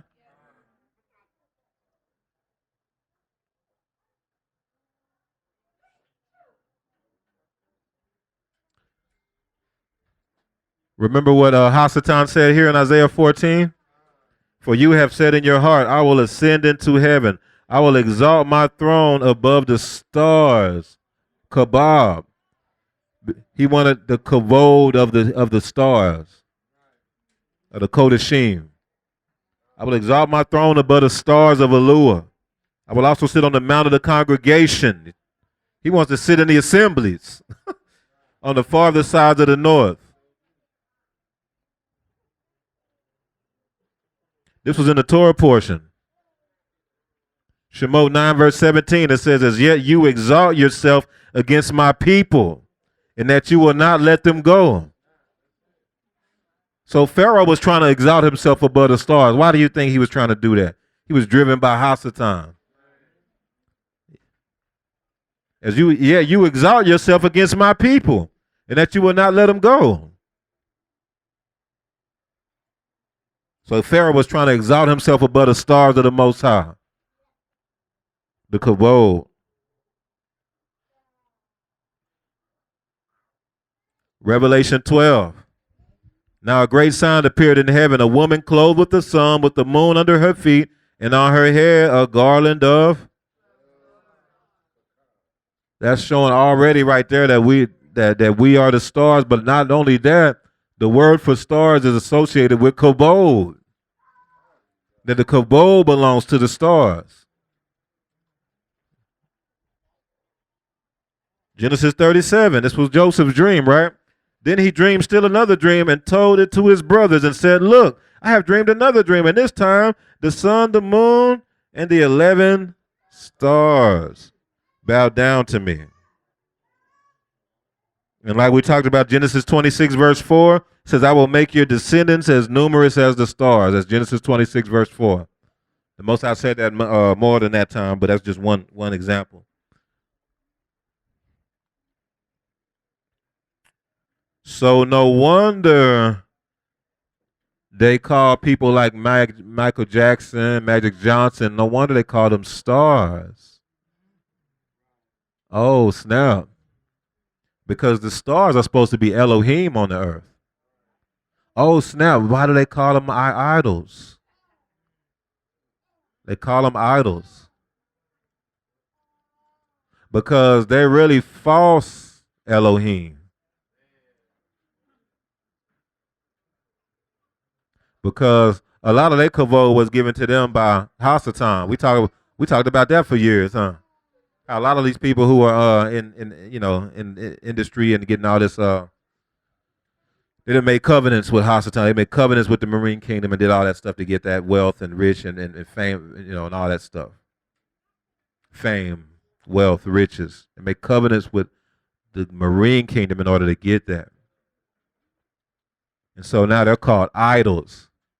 That's why you have people like Beyonce, go up there and do full blown witchcraft rituals on stage and stuff while everybody's celebrating. Everybody's like, "Yeah, don't even know what she's doing." Oh yeah, this song is Tove though. She doing a full blown witchcraft ritual on the stage. She had so many ruachs on her, man. She would like literally manifest while she on stage.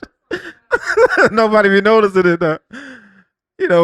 It's funny because when you're in the truth though, you see it right away. Oh snap, she manifesting. You be wanting to run in there and do deliverance, like man, she be straight manifesting on the stage. Yeah, like man, let her come in the assembly like that. The most.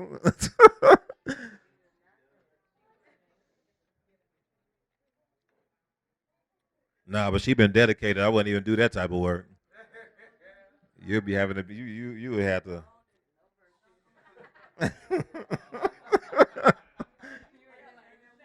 That'd be a 12-hour deliverance.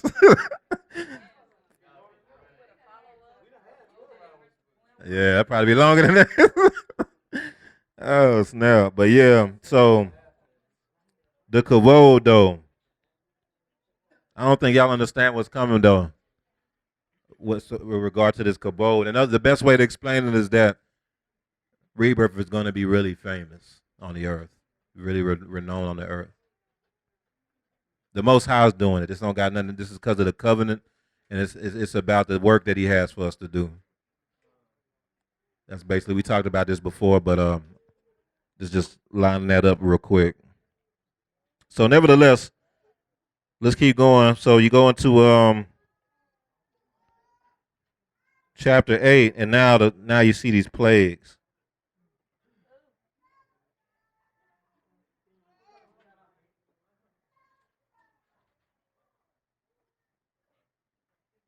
Sorry, chapter 7, Exodus 7.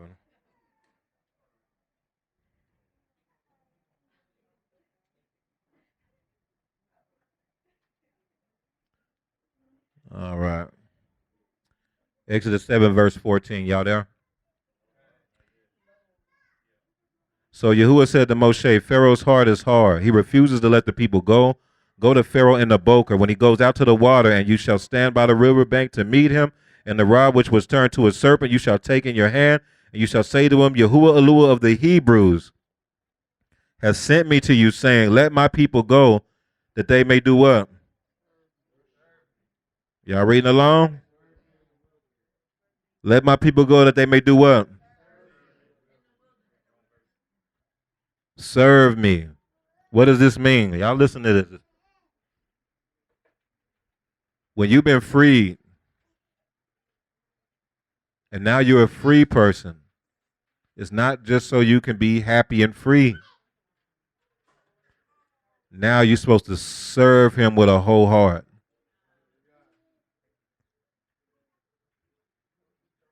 That's why he went before Pharaoh and said, let my people go so that they can serve me.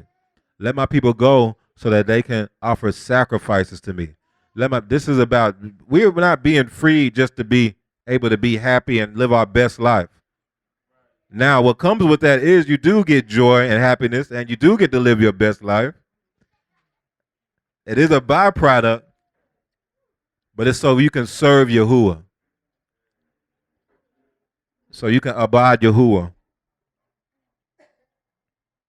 You be a bond servant of Yahuwah, so you can be under the yoke of Yahusha and serve him with a whole heart. Let's keep going. We wrapping it up. Yeah, we wrapping it up. All right.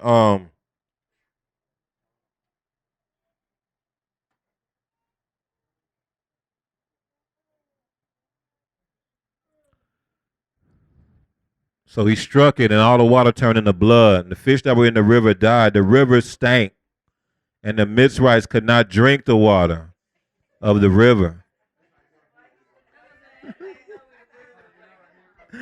The river stank. Now, could you imagine this? Could you imagine the whole Nile River, all the water sources turned to blood? Could you imagine the stench? All the fish died in those waters. All the fish, all the fish. Have y'all ever been around anything where there was a bunch of fish that died, like an old lake or something, a dried out lake?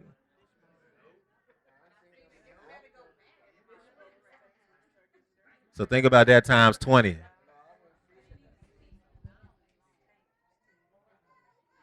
Fish really stink.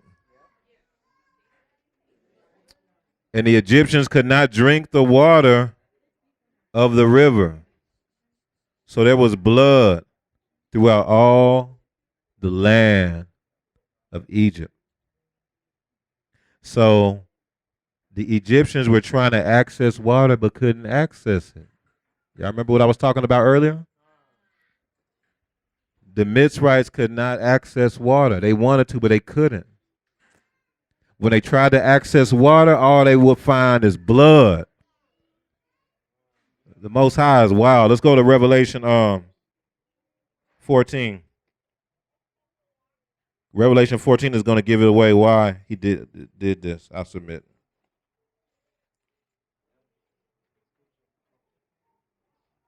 All right, y'all there? I'm trying to skim through the rest of this. I want to get through the rest of this. Wrap it up. Then another Malak came out of the temple which is in heaven, he also having a sharp sickle. Revelation chapter 14, verse 17. We through? Okay. Then another Malak came out of the temple which is in heaven, he also having a sharp sickle. And another Malak came out from the altar, who had power over fire, and he cried with a loud cry to him who had the sharp sickle, saying, thrust in your sharp sickle and gather the clusters of the vine of the earth, for her grapes are fully ripe. So the Malak thrust his sickle into the earth and gathered the vine of the earth and threw it into the great winepress of the wrath of Eluah. And the winepress was trampled outside the city, and blood came out of the winepress up to the horse's bridle for 1,600 furlongs. Very interesting here. Blood up to the horse's bridle. There's blood everywhere in this instance. Go to Revelation 16, verse 1. Y'all ready? Then I heard a loud voice from the temple saying to the seven Malachim, go and pour out the bowls of the wrath of Eluah on the earth. So the first one poured out his bowl upon the earth, and a foul and loathsome sword came upon the men who had the mark of the beast and those who worshipped his image. That happened in Egypt too. Then the second Malak poured out his bowl on the sea, and it became blood as a dead man, and every living creature in the sea died. So y'all see this happened in Revelation as well. That means that this is going to happen in the future as well. Verse 4, the third angel poured out his bowl on the rivers and springs of water, and they became what? Didn't that happen in Mitzrayim? And I heard the Malak of the waters saying, you are righteous, O Yahuwah, the one who is and who was and who is to be, because you have judged these things. So I believe that has something to do with Yahuwah, the one who is and who was and who is to be, because Yahuwah told Moshe that his forefathers didn't know them by that name. They knew him by Eluah Shaddai or El Shaddai. But he came and the Most High presented to himself as Yahuwah, which I believe is more of who is, who was, who is to come, at least at one aspect, you know. But also like a redeemer, one to judge, to give redemption, that aspect of it. Because look what verse 6 says. Why did the Most High turn all the waters into blood? Listen to what he said in verse 6. For they have shed the blood of the Kodeshim and the prophets, and you have given them blood to drink. For it is their just due. And I submit to you, it was the same reason why he turned the waters into blood in Mizraim. They threw all them babies in that river that turned into blood. They killed all those Kodeshim. They tried to kill Musha. They were going after the Kodeshim.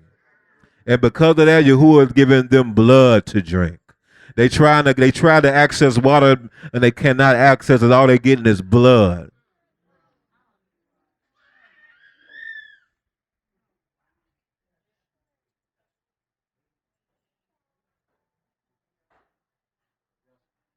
They will not have access to living water, only blood as their judgment. Go back to Exodus chapter 7, y'all. I know this is a lot, but y'all got to get this. Exodus chapter 7.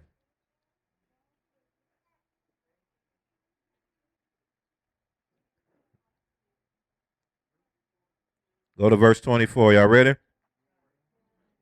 So all the Egyptians dug all around the river for water to drink. They were yearning for it. They were yearning for the water, but all they was getting was blood. It's because they could not drink the water of the river. 7 days passed after Yahuwah had struck the river. What did they have to dig through to try to get the water? Didn't the Most High say that I'm gonna make your descendants as the dust of the ground? Yearning and scratching, going to the Kodeshim for the water. But all they're getting is judgment. They can't access it. It reminds me of the dream I just told y'all about.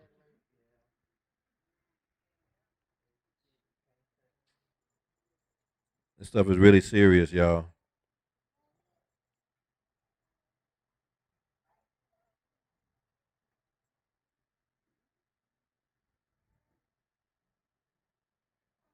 All right.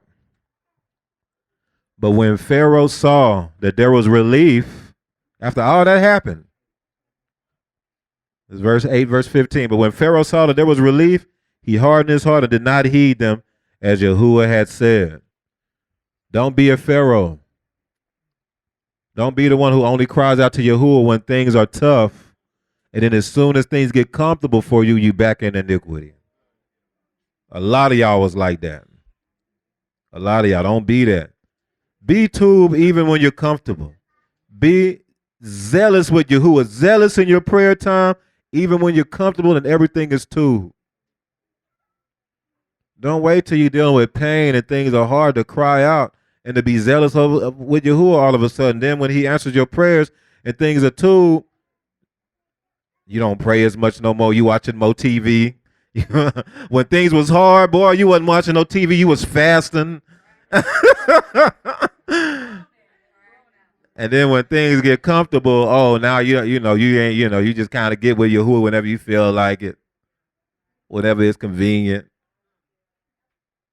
What do you think the Most High gonna do if you keep doing that? Make it uncomfortable again, just like he did with Pharaoh. Okay, all right. And guess what? The next time it's gonna be worse. Every plague was worse and worse and worse. So at first it was I think it was the blood into water. It was the frogs was first.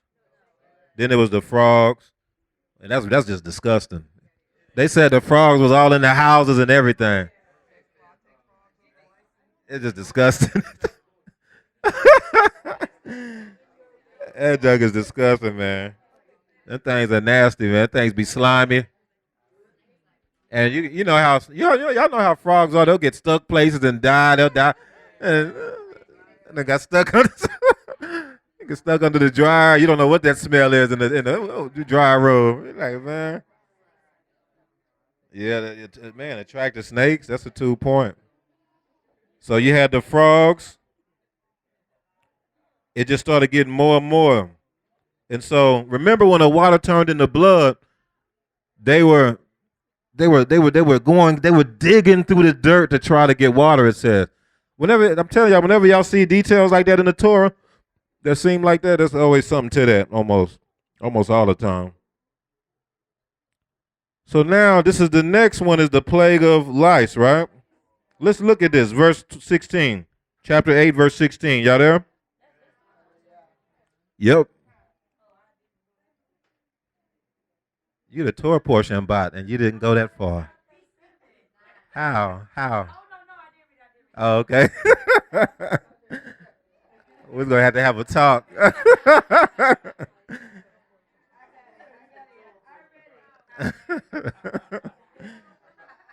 Praise the Most High. Praise the Most High. All right, verse 16.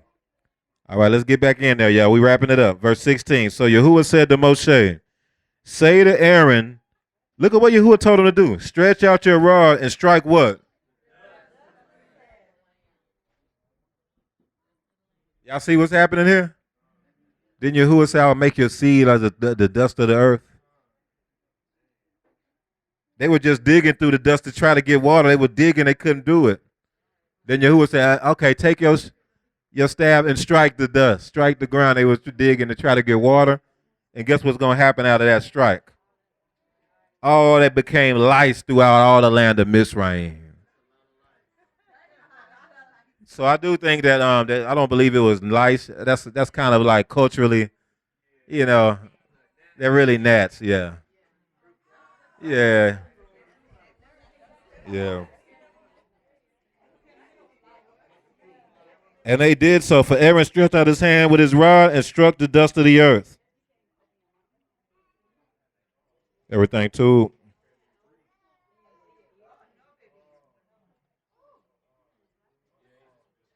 Okay.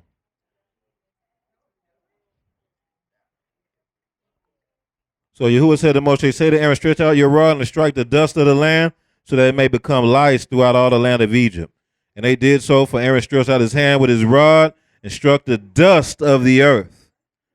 And it became lice on man and beast. So he struck the dust and it became lice. And I'm telling y'all, this is very significant. Because keep looking, y'all. And they did so, for Aaron stretched out his hand with his rod and struck the dust of the earth, and it became lice on man and beast. All the dust of the land became lice throughout all the land of Mitzrayim. Ooh. Now look, this is what really changes the game. When the Most High had them strike the dust of the earth like the seed. Now the magicians so worked with their enchantments to bring forth the lice, they couldn't do it.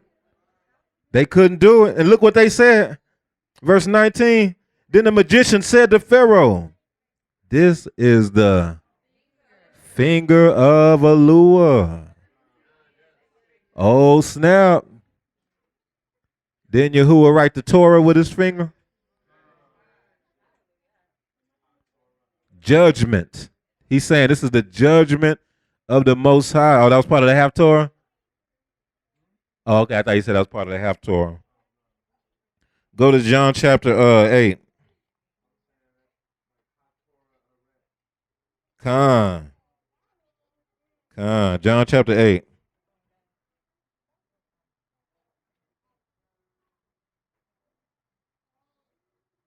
All right, John chapter 8, verse 6. Y'all ready?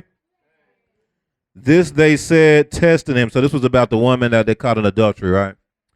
The woman that they caught the woman that they caught in adultery, and then they're trying to test Yahusha on it. So verse 6 says, this they said, testing him that they might have something of which to accuse him. But what did Yahusha do? He stooped down and wrote on that was on the dust. It says ground here, but that's the dust. You can't write on no concrete. Well, not with your hand. No, that's dust. That's on the dirt. With his, as though he did not hear. Now, the context of this passage was around judgment. The people were coming to him. They were like, hey, Yahushua, we caught this woman in adultery. Shouldn't we stone her? What should we do? We should stone her, right? Yeah, right? And what did Yahushua do? With his finger, because isn't Yahusha in Alua? He wrote in the dust. So the enchanters, they knew something. See, the enchanters were Ruwako. They was with a different Alua though. But they knew something. They was like, man, this is the finger of Alua. Yeah, the Ruach probably told them for real.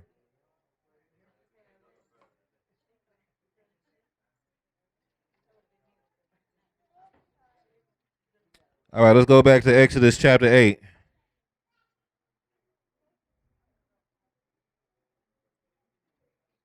All right, y'all there? Verse 20.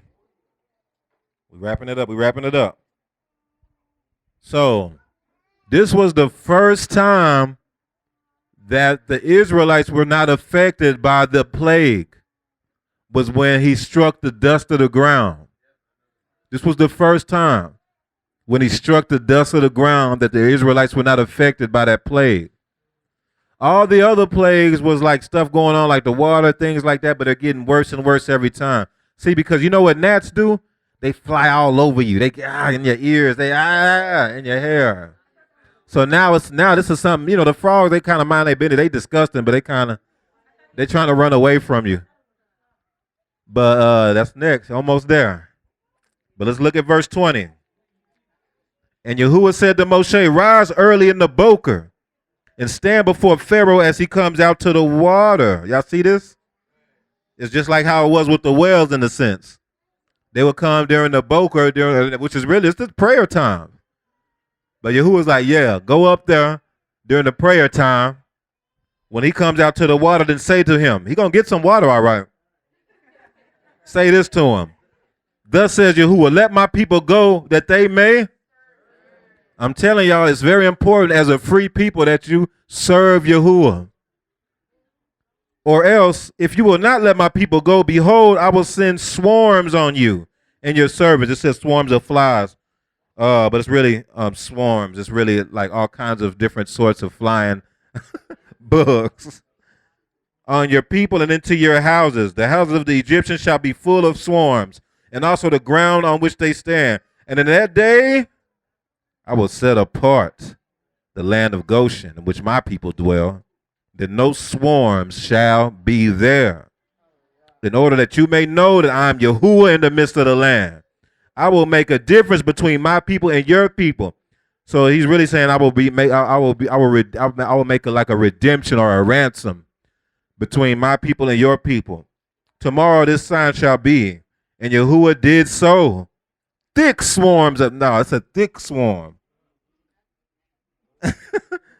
Came into the house of Pharaoh, into his servants' houses, and into all the land of Mitzrayim. The land was corrupted because of the swarms.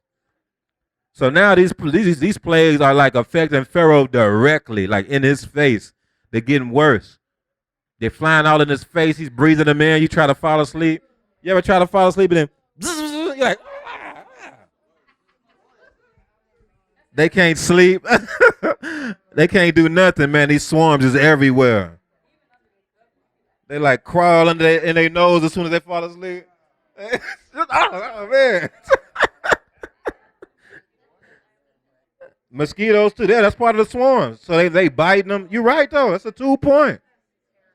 See, we're going by the Babylonian way of classifying animals. When in the scriptures, man, mosquitoes and all them, they all like when you look at a mosquito close up, it just looks like a different type of a fly. So the Pharaoh and so then the Pharaoh called for Moshe and Aaron, and the Pharaoh was done. He's like, man, go sacrifice, go.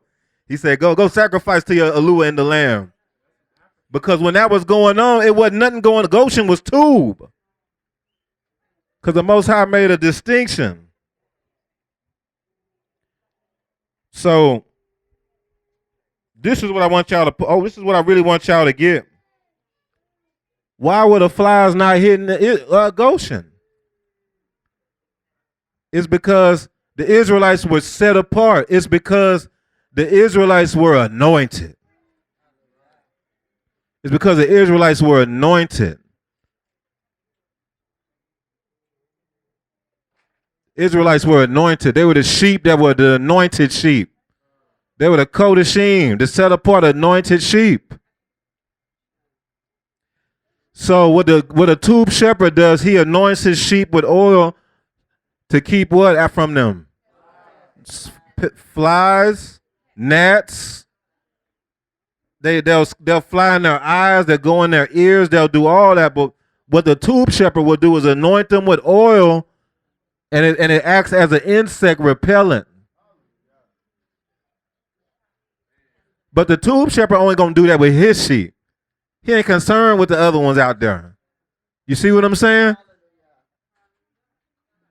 So the gnats and stuff wasn't trying to deal with Goshen, because the tube shepherd was over the sheep in Goshen. They were anointed. Go to Psalm 23. Y'all probably know this by memory, but let's go there. Because we got to understand that this is prophetic. This is what we dealing with. This is about the ark. Psalm 23. Keep your place in Exodus. Let me know when y'all ready. Psalm 23. Yahuwah is my shepherd. I shall not, in other words, I shall not lack. Ain't that what Yahuwah told us in this covenant? This is exactly, y'all got to understand this, man. This is a Psalm of Dawid, and we the children of Dawid, and these things are applying to us now. I shall not want. He makes me to lie down in green pastures. Wasn't that coming out? I think that came out today, didn't it? Yeah, they were seeing visions. Yeah.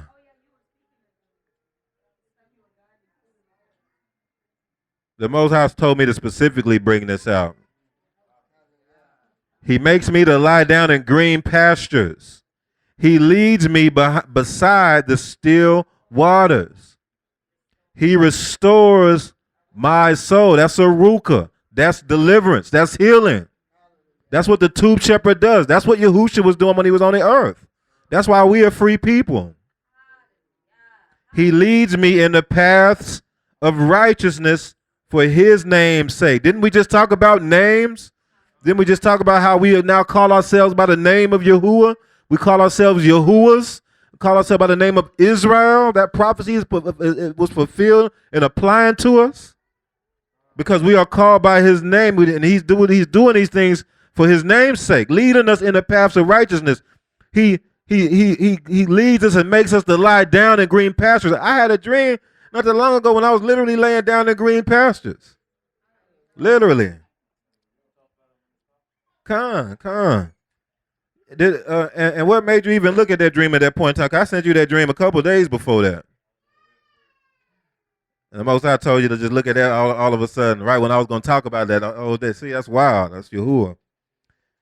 He restores my soul. He leads me in the paths of righteousness for his name. Yea, though I walk through the valley of the shadow of death, I will fear no evil. That's why it's important not to fear. That's why it's important not to fear right now, not to deal with that, because Yahuwah is with us. That's what he said, for you are with me. Your rod and your staff, they comfort me. You prepare a table before me in the presence of my enemies. And what's next? You anoint my head with oil. So there ain't going to be no gnats or no swarms being able to come to Goshen. Because Goshen is the green pastures. That's the place for that Yahuwah put the Israelites in for a time to nourish them for a time, half a time. They had spread out all throughout Egypt, I submit to you. But then Pharaoh, because of their kavod, Pharaoh got scared. He like, these people are too mighty because of their kavod. They were all throughout Egypt. So Pharaoh, I submit, probably put them into a harsh captivity and drove them all back into Goshen as a part of their bondage, and thought he was doing it as a judgment against them, when really that was the Most High's will, and the Most High used that against them. They no longer spread across Egypt. They in one place in Goshen again, like they were supposed to be in the first place. That's not wild, because it makes you wonder if that might have led to them having to go into captivity, spread themselves all throughout Egypt. You prepare a table before me in the presence of mine enemies. You anoint my head with oil. My cup runs over. Surely goodness and mercy shall follow me all the days of my life, and I will dwell in the house of Yahuwah forever. The plague of the flies only hurt those who were not his sheep. If you are his sheep, y'all, you don't got nothing to worry about. The plagues only hurt those who are not his sheep. Go to John chapter 10. I said twin, my bad. Man, we almost there, y'all. Y'all hanging in there. Y'all doing all right. John chapter 10, verse 27. Y'all ready? Okay, I'll give it a little bit longer. All right, John chapter 10, verse 27. Y'all ready? All right. Look what Yahusha says here. Let's start with verse 26, actually. Let's do that. But you do not believe because you are not of my sheep, as I said to you. My sheep hear my voice, and I know them, and they do what? Follow me. And you know what? I give them eternal life, and they shall never perish. Look at this last part. Neither shall anyone snatch them out of my hand. What did Pharaoh think? Crazy Pharaoh. He really thought he could hold on to the Israelites as if he can snatch Yahuwah's sheep out of his hand. He had to learn the hard way.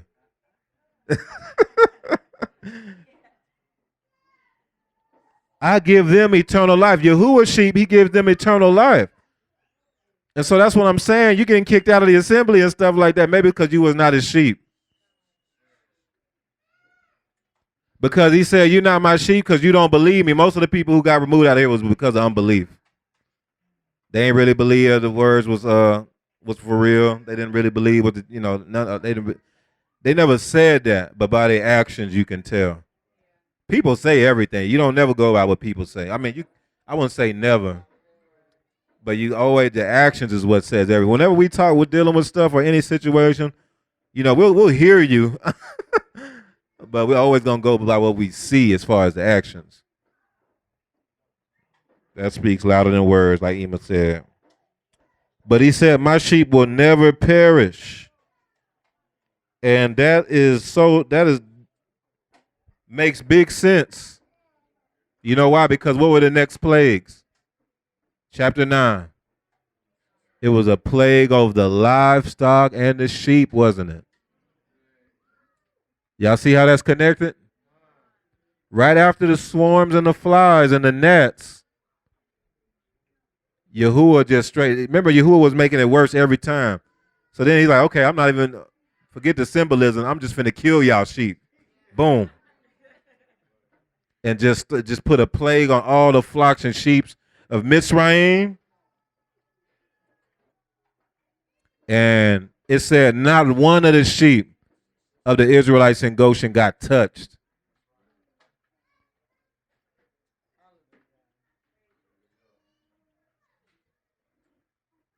Because his sheep will never perish. That's what Yahusha said. As a matter of fact, I'm going to give them eternal life. They're going to the king. My sheep, they know my voice. So if you bucking against my voice, that just means you're not my sheep.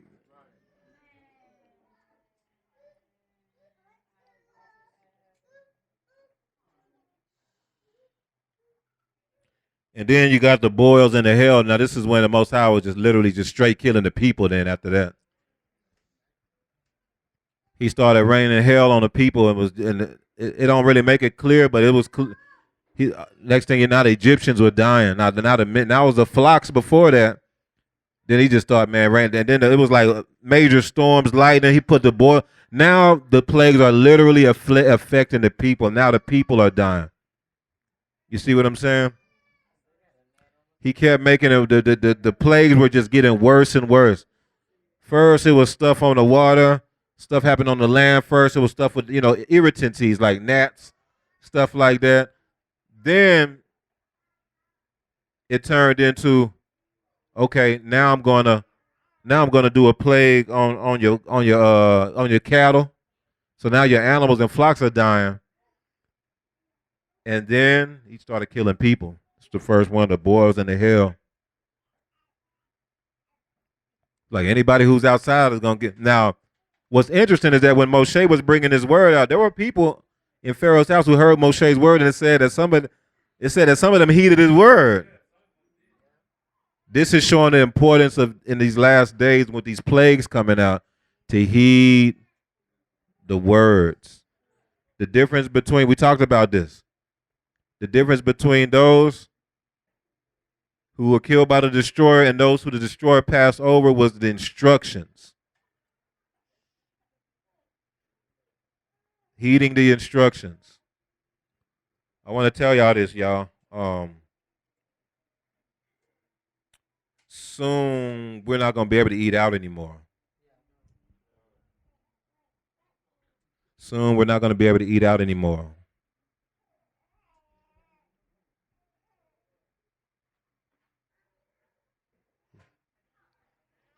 Soon we're going to have to be more diligent about cooking your own food, really looking at the source of growing your own food. I really don't believe the Most High is bringing this word out to go to Torah land for nothing. Stuff is finna get crazy. Stuff finna get crazy. What y'all think was going on when they was in Goshen? See, they was in Goshen, so they just grew their own stuff. you know. No, they wasn't able to go to the supermarkets in Egypt or none of that stuff, man. Egypt was getting towed up. Everything was corrupted. Remember when the fly said that the whole land of Egypt was corrupted because of all them plagues, them flies, and all that stuff? It made everything corrupted. The way the plagues are going to roll out on this land, everything going to be corrupted. The food sources, the food, probably even the water source. It's going to be, but especially the eating out aspect, though, I know that that's something that we're going to have to give up. Actually, even today, there's specific places that we're not going to be able to eat at. I'll be getting with the Mishpach, and I'm gonna be praying on what I don't know. I don't know what place it is, but there's specific places we're not gonna be able to eat at anymore.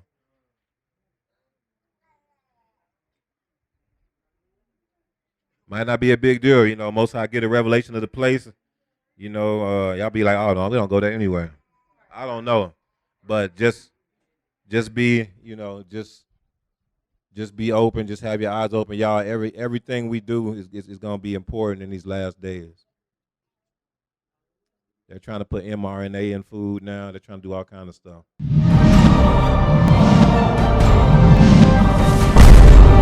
Rebirth of a nation. Hebrew kingdom building.